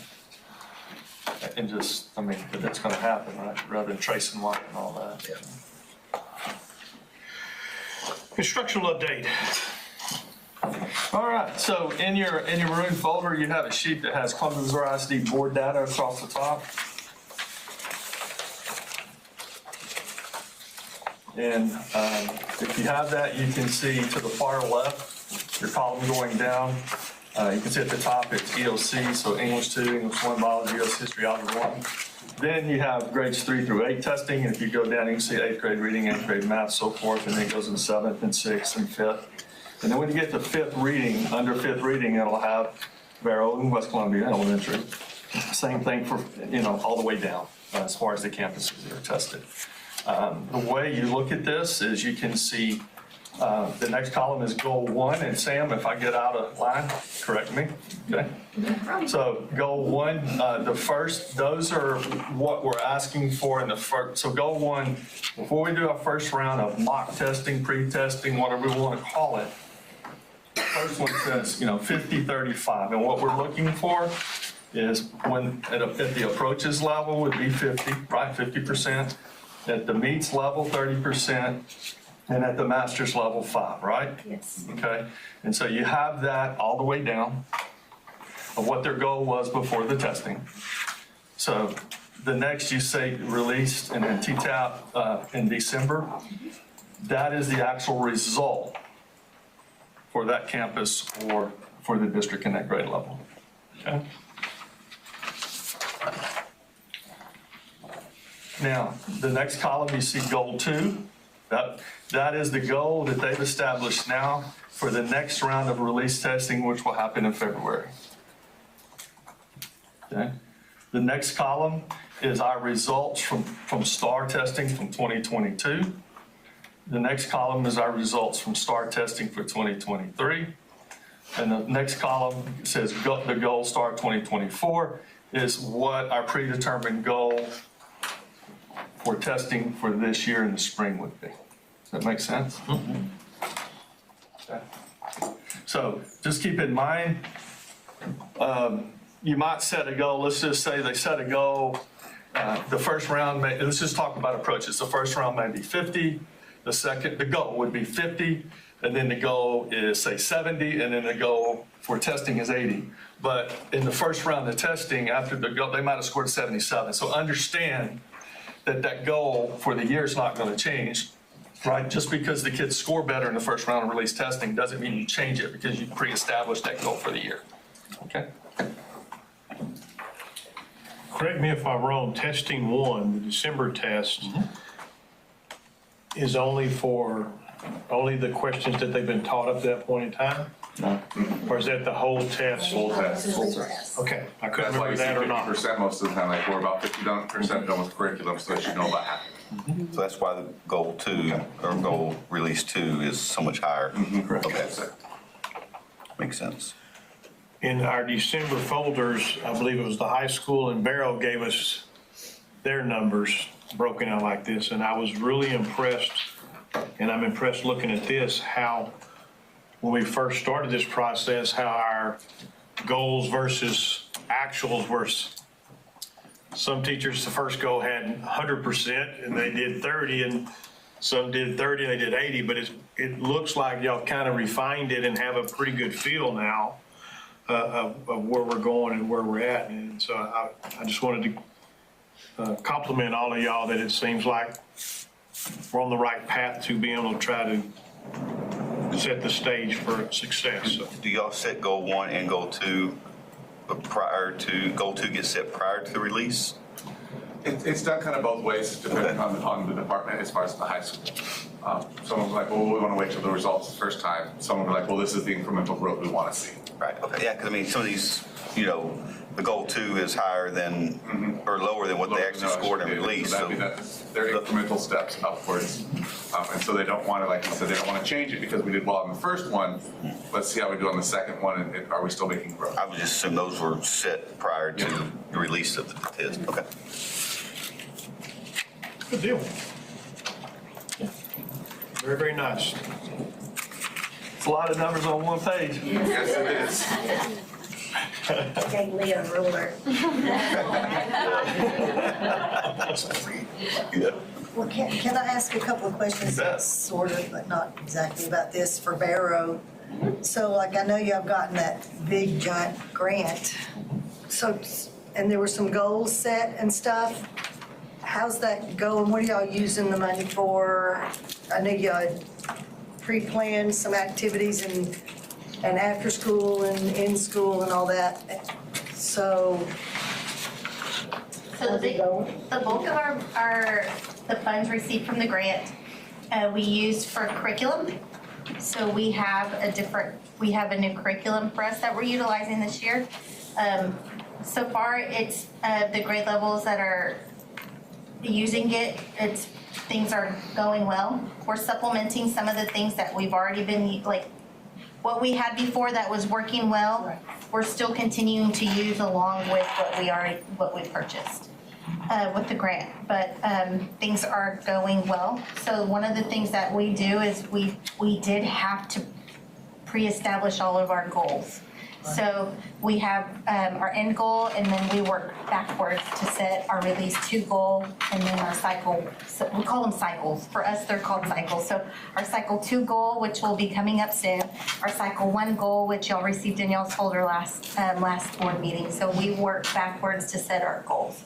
And though our goals don't change, like you mentioned, we meet with teachers individually to adjust to their individual goal. Because while our end goal as a campus is the same, you know, I'm just gonna use Miss Galloway. Miss Galloway's class may be performing better than my class, so her goal she has set for herself needs to be adjusted. Well, my goal may look a little different. That way, they're both still working towards the same goal as a whole, but individualized, they're gonna know what their students can achieve and how they can help grow their students to ultimately try to reach that end goal. So. I think what I'm talking about, there were some programs you were supposed to start with some of those funds from that $750,000 grant. Some parent things, some after school. So yes, we have a lot of parent involvement. We're still doing the parent involvement activities. We try to do them once a month. We didn't have one this month just because of the way our month has progressed. But our monthly family involvement activities are still going well. We still try to tie them to programs, grade level programs. And all it is trying to find different ways to get our families to come to the school. Right. And so that's all going well. We're seeing an increase, like tracking the data, we're seeing an increase in families, different families coming to the different events. So it's not your same families, we're reaching different families every time. So that's a plus. So what we did though is last year, the programs we had was the foundational. So we tried them last year to see if they would work this year. So all we did, and last year, I guess you could say we did it without the money.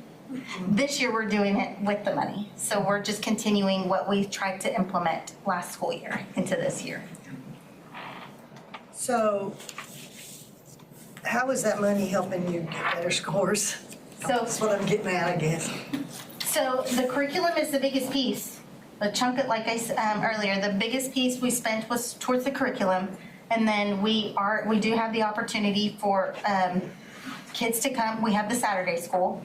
So if kids want to come and get tutored during that time, they're able to meet them then. So it's not only for attendance, but if there are students that need to come and I pay my staff.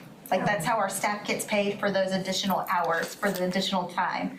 We have the 7:15 start time that our teachers have to be at school versus 7:45 start time. So our teachers, it goes towards our teachers putting in more work to help our kids get to where hopefully we'll continue to trend. And are all the teachers doing the Saturday school and the early and all that, or just to meet the requirements of the grant? Yes. Okay. I can just tell you the one thing that I can tell a difference in on a lot of our teachers and the time that they're spending at the school is, you see some teachers who come in the classroom and they figure out what they're teaching 5 minutes before they get up in front of the class. We're planned out months ahead. And I can ask you what you're teaching in February 29th and you can tell me. And you know exactly what the script is for the lesson and you know exactly what the prerequisite skills are that you need. And that's important. And that's not something that everybody has the time to be prepared for. Oh my God. So to me, that is far beyond anything that we could ask of any teacher at the campus, is to be, an expert in their content, and that's what they become. So. And that was the curriculum thing y'all purchased? Yes. So the other beauty with that is that, like piggybacking off what Ms. Galloway said is, before I have teacher observations, my goal is to meet with them 2 days prior to I observe them. Tell me what you're teaching, tell me what I'm gonna see going through, everything I should be expecting to see whenever I go in the class. I've been able to meet with them as far as a week out because of what they've been able to do.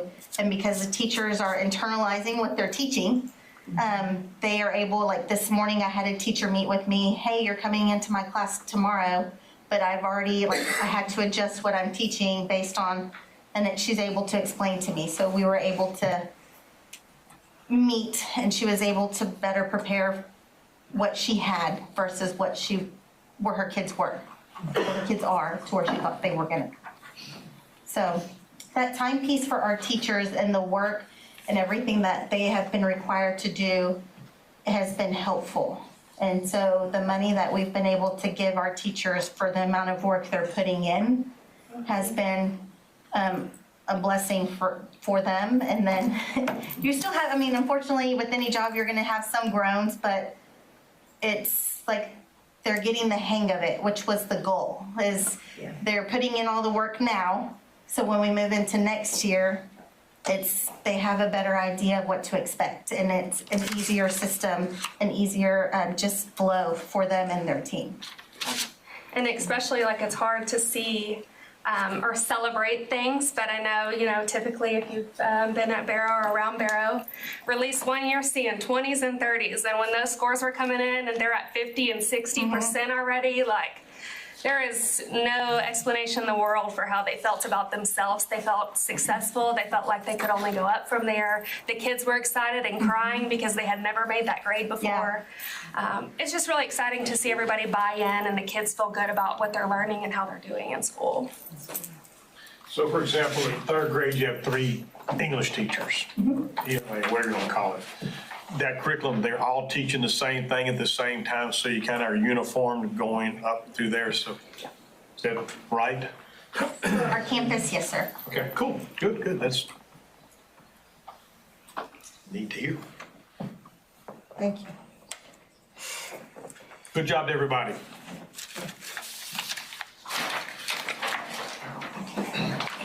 Quarterly investment reports. You should have a copy of it in there. Our interest rates is hovering about 5.3%. So far this year, we have almost 1.2 million in interest income, with about 913,000 of that being from the bond. Most of our cash is with Texas Class because they pay the most. We do have a little bit in Lone Star and Texas Star.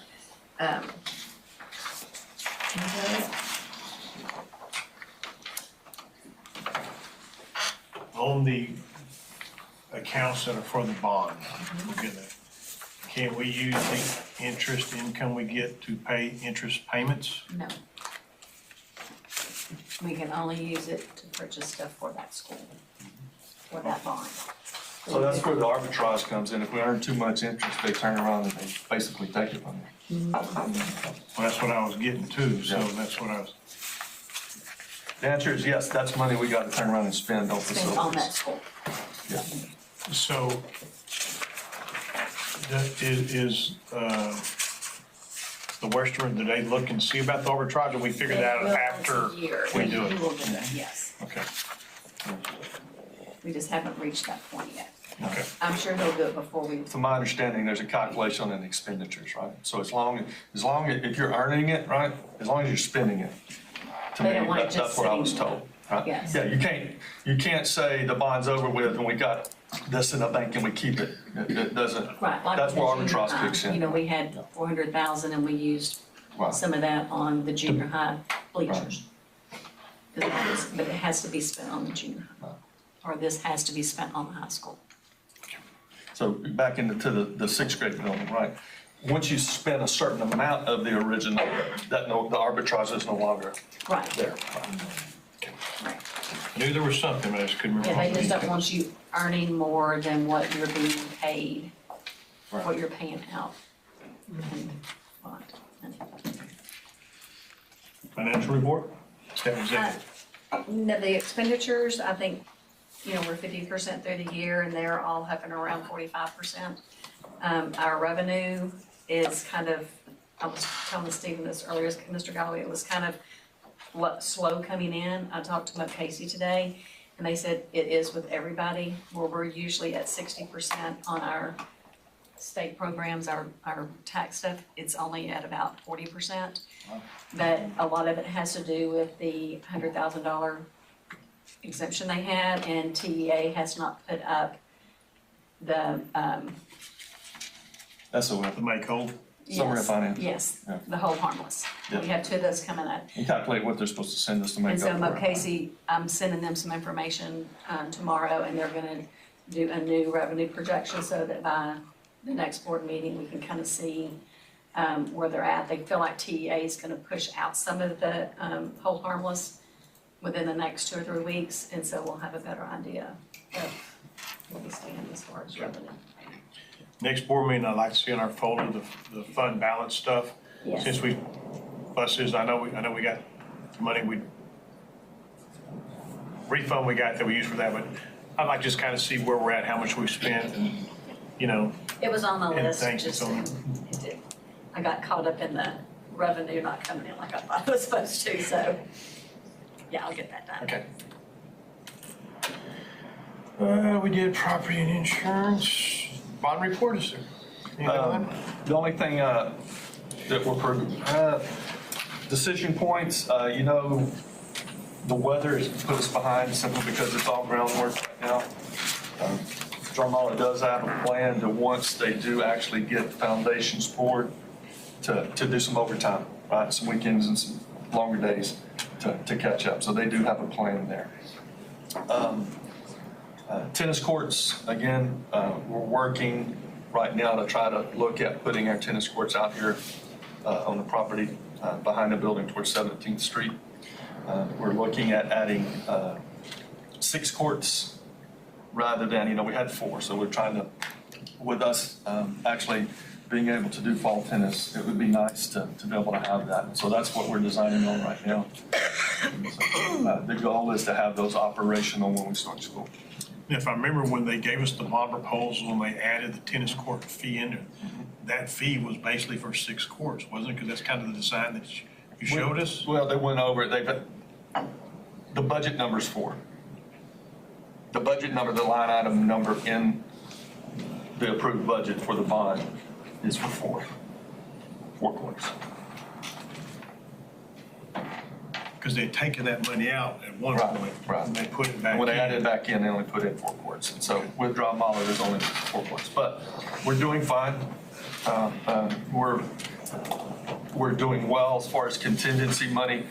In the next month's board meeting, Virgil will be here, and Jonathan Pertuit from PBK will be here to kind of give you an update on progress. Hopefully by then, we could be to a situation by the next board meeting where you actually have foundations done and you might see some steel going up. So we're hoping that if the weather's good, it'll progress that far by then.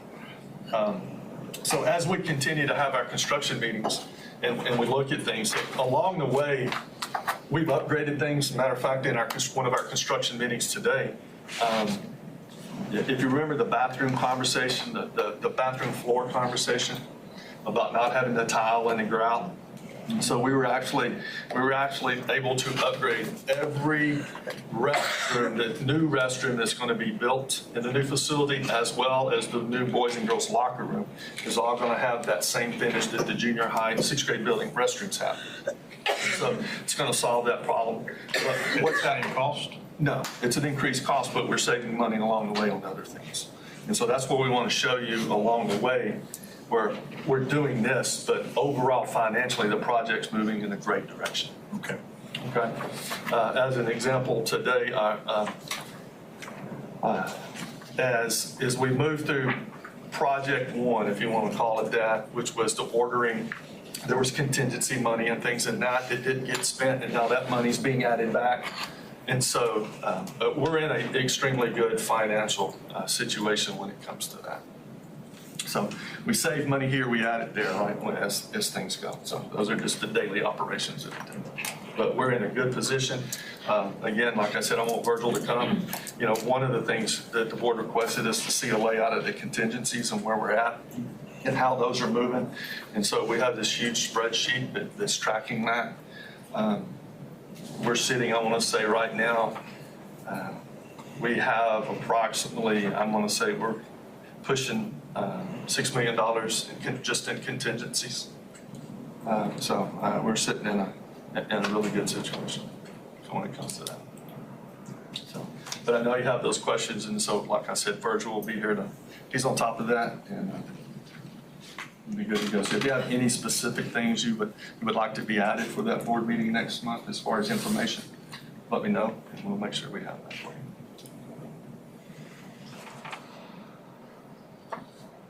Okay. Any other questions, comments on that? We'll move into the action items. The first is to call the trustee election and matters pertaining thereto. Really? Got anything there? No, we've had 2 people call about packets. We don't have anyone that's filed yet. The election is May the 4th. They have until February 16th to get in applications. And then we Till also- when? February 16th To get the package turned in. to be, their name to be put on the ballot. So on the item we have here, on the order of general election, there's really nothing we need to do on that. We just need to do the resolution is the way I read it. Is that We have right? the resolution to sign, and then we also have the joint contract for election that we can sign as well, since Is that the thing that's in the consent agenda? Yes. I was curious about that, if that needed to be moved up with that or, okay. Any questions or comments? We need those two separate items, right? Correct. I make a motion, we approve the, how's that listed? Resolution for 2024 election I'll as second. amended. Jackie, I'll second. Jackie, Yes, sir. I'll second. okay. All those in favor say aye. Aye. Any opposed? That passes. I'm gonna go ahead and pull the one out of the consent agenda to approve the countywide election agreement and the contract with Missouri County for the May 24th elections, 24 elections. Just a little discussion here. Based on the timeline of election day and then results being come to you, there is a guideline by the state that of when you actually have to certify those results. The certification window ends before our current meeting. So our current meeting in May is set for May the 21st. The Tuesday before, which is May the 14th, falls within the window. So we have two options. We can have a special meeting on May the 14th and a regular on the 21st, and we can just move the regular meeting to the 14th, which would be my suggestion. So the regular meeting would be on the second Tuesday of May. You'll just have to bring your graduation stuff a week early, so it's gonna put pressure on you. No pressure. Any questions or comments on that? I make a motion, we approve the countywide joint election agreement and contract with Missouri County for the May 24 election services. I'll second. Second by Ray, all in favor? Aye. Any opposed? That carries. Next is to consider secondary academic changes. Mr. Miller? All right, so I'm going to walk you through, if you look in board book, you'll see that there's quite a few documents listed there. So I'm going to walk you through some of this stuff. A lot of this is not necessarily changes, it's just updates. Of course, we have a new high school principal. We have some counselors that are in their second year. And it's just a matter of processes that were in place before have been updated to make sure they're back there, and there's documentation as such to prove it. So if you look at the first document there, it says early graduation declaration. And we've always had students graduate within 3 years. There's always been guidelines. Somewhere down the line, those guidelines have kind of been shaded. So we want to make sure that we're back to doing what our intention was from y'all years ago, as far as what it means to be an early graduate. An early graduate, simply this form outlines those things. If you look at the requirements for early graduation, this is a high school junior graduating in 3 years. They have to graduate under the foundation graduation program, which is the 26 credit. Back in the day when we had these rules originally put in, that was what we called the recommended or the distinguished. That changed in 2015-ish with House Bill 5. Students' parents will declare their intent for early graduation during spring registration of their sophomore year. So those sophomores that are registering for their junior year, or sophomores going into their junior year that are going to graduate their junior year, they have to declare it when we register here in March, okay? So that we can schedule appropriately. Students must have completed 18 credits. Why do you choose 18 credits? Realistically, with 18 credits, you got to have 26. 18 plus 8 gives you 26. So if you don't have 18 credits coming in, that's going to be pretty hard because you're probably doubling up math. It's a 4x4 plan, meaning you got to have 4 of every core subject. Unless they've been taking dual credit, it's really the only way they're going to get to 18 to begin with. You're going to be doubling maths and English. And so that's a realistic goal for students in determining.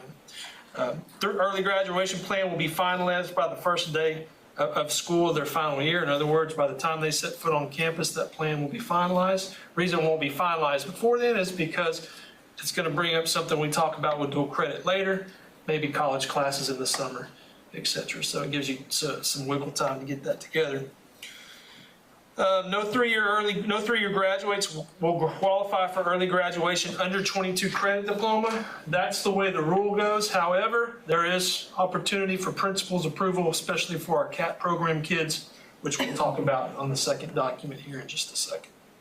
And of course, it has to be approved by both the parent and the student. So that was always the process before. We've just kind of gotten away from that. We wanted to bring that back and streamline. Of course, we want our kids to stay in school for 4 years and maximize their CTE courses, their dual credit opportunities, so they can focus on maybe what they want to do. Of course, keep from having to grow up in a year early. But we do have kids that want to do that, and we need to start doing the things that we've done before to make sure our kids are prepared for that. So that's the first thing.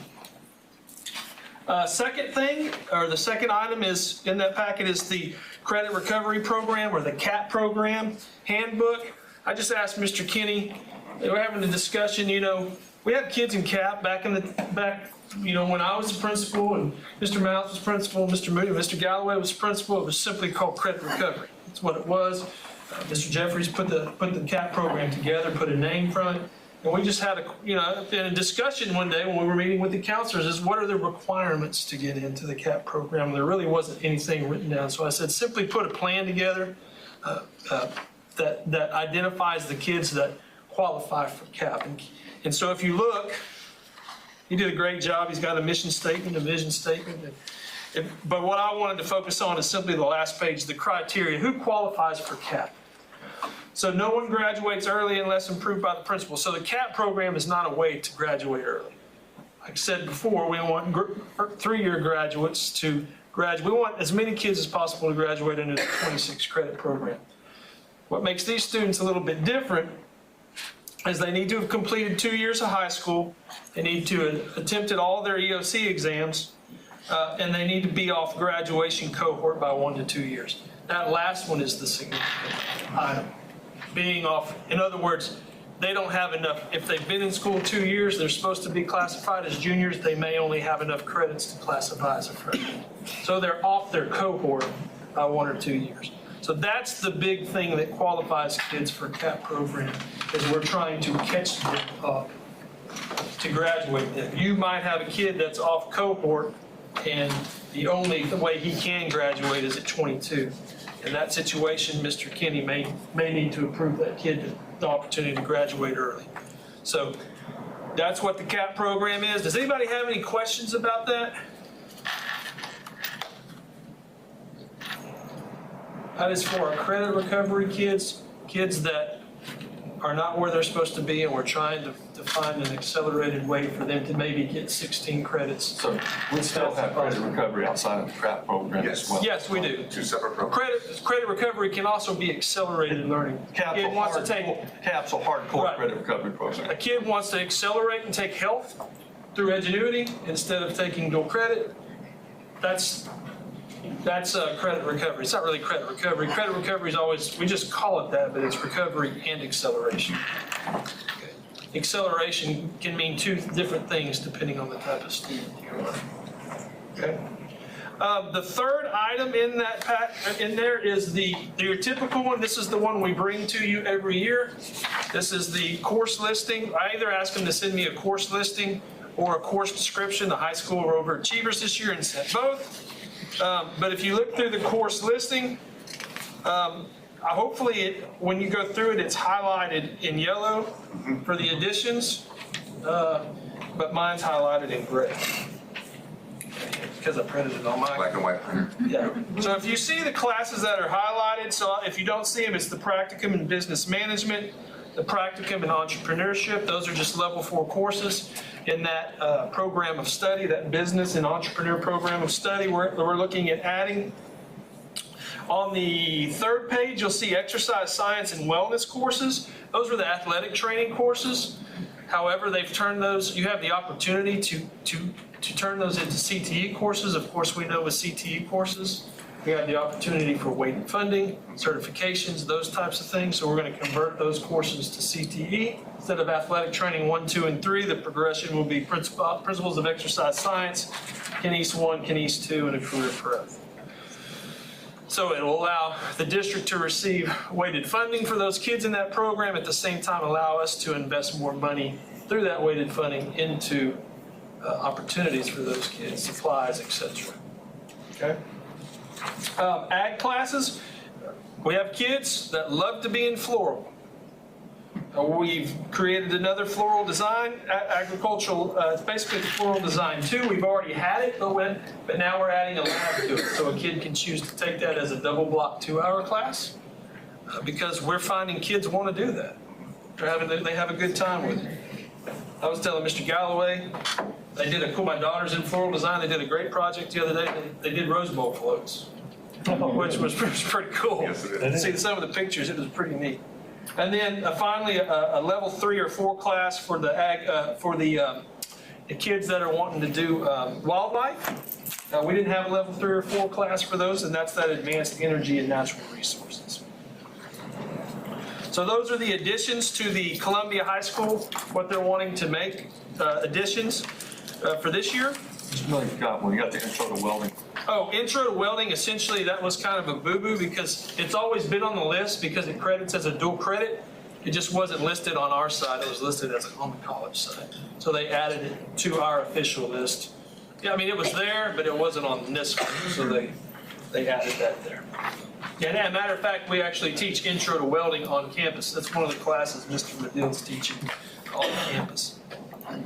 The course descriptions, it was just aligned to that. There might be some additional ones that they added that as they were going through it weren't in there, that they added as well. That's really not for approval. That's just for you to see that if you'd like to look at that. The last thing, if you look, or not the last thing, if you look at the next thing, it says career and technical education programs of studies. Does everybody see that document? I have some things that are highlighted. This is kind of what I deal with all the time as far as developing the program. I don't develop them. The state tells us what the program of study is. And these are all, if you look, these are all the programs of studies that we offer. The things that are changed are highlighted. If you see like agricultural technology and mechanical systems, that just means the state has changed the title of that program of study. I'm letting you know that's been changed. Same with that, architectural drafting and design. Some other classes I can't see here because this is highlighted. The practicum in business, the practicum in entrepreneurship. Those are new. Diagnostic and therapeutic services that's a health science change of name. And of course the medical therapy, kinesiology. Those are changes as well. I don't know if y'all have ever seen this document before, but I thought I would bring it to you to see the many programs of study that we do offer kids. Our kids have a plethora of opportunities. Yes. Most of it's on campus, but they can choose. There's several that they can choose to do through the college if they choose to. So we recently completed the state audit in the CTE program. Right. And one of the comments, from the TA people when they hear was, man, y'all offer a lot for the size of school we are, right? We don't normally see that many. They asked us why we did that. The question was because we can. Yeah. Because we have a great partnership we offer what we can on campus, but we don't deny a kid the opportunity. If we have one kid in HVAC, that's great. If we have one kid in auto mechanics, that's great. I mean, why wouldn't we let them do that through the college? And because of our cooperation agreement with Reservoir College, it allows us to do that.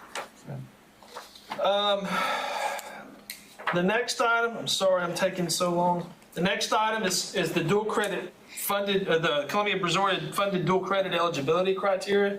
The only change here, in case you don't know, because of the funding mechanism, basically we're paying $160 per kid now. And if our kids qualify for free and reduced, we're not paying anything. College is covering it, even the cost of books for those students. So last year at semester, we spent $50,000 in dual credit. I just got the bill for this semester, and it was $22,000. So how can we parlay that into helping more kids? Me and Mr. Galloway were talking, Mr. Kenny. One of the ideas we had is the first thing you'll see highlighted is students wanting to take more than two dual credit courses can request approval. I should say I'll correct that, from the campus principal. In other words, if somebody wants to take 3 courses or even 4 courses, you have a senior that has 3 off periods and 2 study halls and wants to take just 15 hours, and Mr. Kenny feels confident that he or she can be successful, why not? Okay. The second thing is, starting in the summer of 2024, CBISD will fund 2 dual credit courses June through August. So those kids that want to take summer school, I know that I was a lot more successful in college in the summer than I was during the regular year. Something about it, I don't know. Anyways, great opportunity for those kids. I've already talked with the college about funding, billing and the budget cycle and everything, when we're going to get that all worked out. So that's one thing we would ask you to approve, because we budget, I want to know, I know for a fact we budget about $100,000 a year for tuition, and we used to spend it all. Now we're going to have to find another way to spend 55% of that money, because I don't know if we're going to get there in tuition this year because of the funding mechanism that's changed at the college. Okay. You feel comfortable with that? With the dual credit, yes, because they're not spending half of what they Okay. were spending. So if they start spending a lot of it, you'll let us know or something? Yes. So the way that it's funded 2 different ways, Mr. Champagne. The first way, if there are any technical course, I fund through CTE program. And then any academic course that's not tied to a specific program like Catalyst, there is academic courses in there, but because it's career oriented, we can pay CTE money for the whole program. For example, speech class credits as professional communications, which is a CTE course, so I can pay for that academic course with CTE money. Okay. But so part of the money's, a third of it comes from CTE money, and the rest of it comes from what we call our CCMR funds, which is an allotment we get from the state, which varies from year to year. It's usually about $100,000. We have to spend at least 55% of that, and we've usually put all that money into tuition, and then a small portion of that money goes into TSI, SAT. It allows us for our kids to take the TSI test on campus, as well as any kid that wants to take SAT school day in either the fall or the spring. So When we first instituted that, I didn't remember us getting a lot of that funding, so right. It makes more sense since you told me that. Okay. So that's the high school stuff. Junior high, the first thing in there is just basically worksheet plans for the junior high. There's nothing really to approve there. I just wanted you to see what the parents and the kids are gonna have when the junior high sits down with them to talk about that. So you have plans there from 6th, 7th, and 8th grade that they'll have to fill out and turn in. They did a course description sheet like the high school did. They just, instead of making a checklist, they did a description sheet, which is just as good. And I believe the only highlighted additional courses are on the last page. You know, with their news and your videos, your news videos that they do, they'd like to add the principles of arts, audio, video, tech, and communication, which they're already doing it. They already got kids in it. Got a teacher teaching that, and tie that in also to yearbook as well. I have no problem bumping that credit down as a CTE course for a high school credit and letting those kids get deeper in their program of study when they get to high school. It's a good thing. And then the other one is a technology application for, we're finding that the kids coming through, even though they've been on a computer since they're little, they lack keyboarding skills. The high school principal just saying. So that's the other class that she would like to add at 6th grade as well. So that's it for the junior high, unless I missed anything, Ms. Lasario? Yeah. So we would ask that you Approve everything that needs approving? Yep, sir. Questions, comments? I have a question just about the junior high. Is the reason why we don't do Spanish at the junior high anymore a teacher issue versus anything else? Because I really miss having Spanish at the junior high. The answer to that is yes. It's super frustrating. Teacher. Yeah. You know, Otherwise, we can use the DOI to do it, right? Eventually, you know, going back to the long history of credits, graduation criteria, how many credits are at the junior high? Spanish was moved down there because we were able to do some things at the high school that freed the teacher up, so we were able to move one down. We don't have that now, so it kind of more or less gets in the way. Yeah. You know, we do look for that, but our problem is if we have it 1 year and the teacher leaves, right? Yeah, you're set. And so we've really tried to schedule them. If a teacher was to leave, we can repurpose this program and find somebody else to do that. And that's where we've tried to align ourselves. In Spanish, just that's hard. Yeah. It just is nice to have them have that one Yeah, I agree with you. done before they got to high school. When Spanish was there originally, it was more kind of only certain, it was an approval process to get in. Not everybody was allowed to get into Spanish either also. So that comes in of equalizing the advanced track, how you get in, or stay in that. So I will tell you this, in the entire time I've been here, we had two freshmen take dual credit Spanish this semester. And they both made A's. So that's an opportunity for them if they meet TSI requirements, where they can do that to get ahead. So, anyways, I just thought since you were talking about it, I thought that'd throw that out.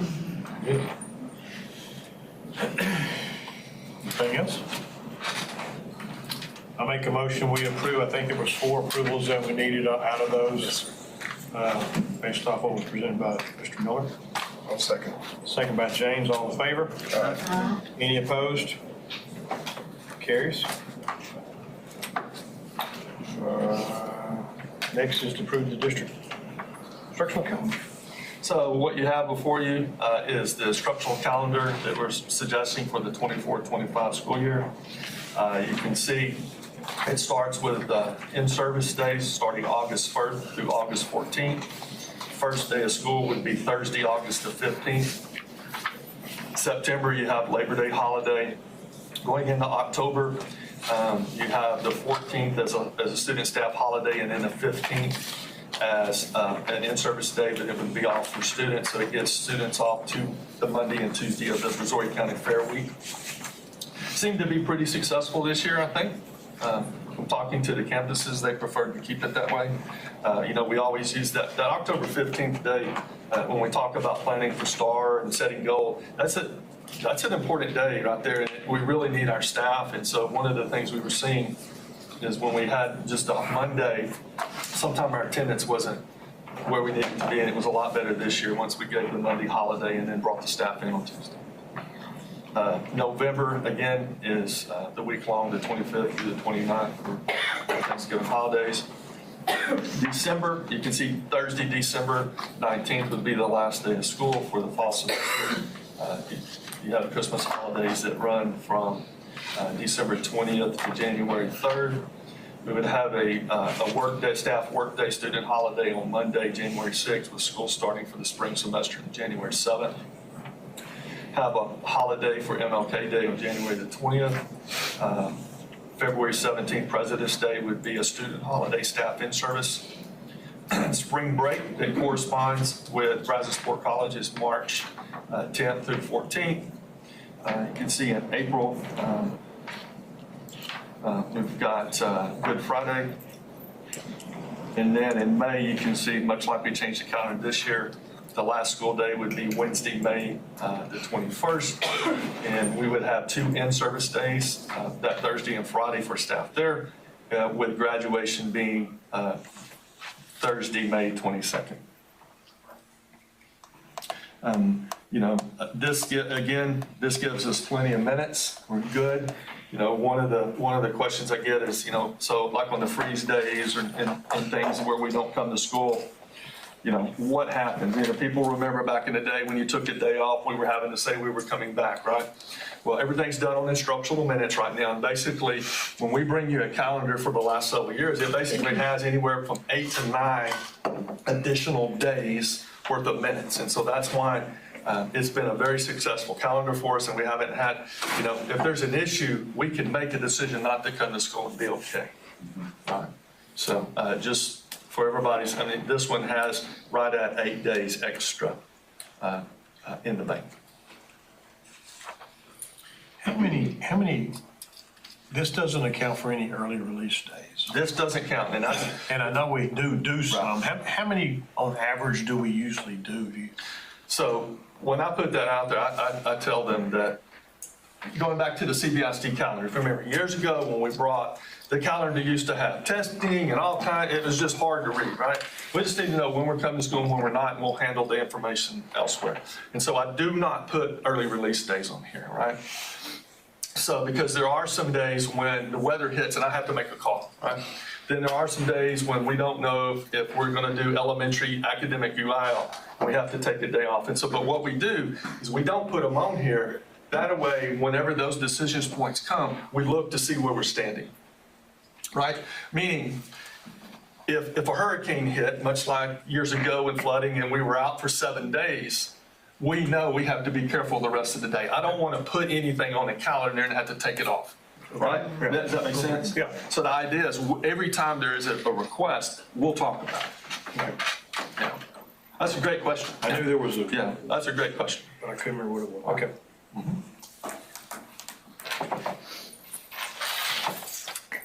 Anybody have any concerns or comments? Make a motion, we approve the 24-25 district instructional calendar.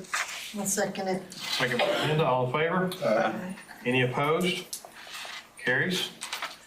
Next is to set date to canvass trustee election returns. So I think we're going to set that as, or actually we have to actually move the meeting date out of that. You set, just set May 14th and make the motion to date the regular meeting to May 14th. May 14th. Make a motion, we set the canvass date as May 14th and move our regular meeting to correspond with that on May 14th. I'll second. Second by Jackie, all in favor? Aye. Any opposed? Carries. Next, we have the consent agenda, which is to approve the budget amendment donations, approve resolution for district approval of the submission of a grant proposed by Columbia, Missouri ISD to the Office of the Governor for the Juvenile Intervention Initiative for 24-25. Would anybody like any of those pools? Or either of those pools? I'll make a motion, we approve the consent agenda. I'll second. Second by Ray, all in favor? Aye. Any opposed? That carries. We have anything else for? No, sir. Okay.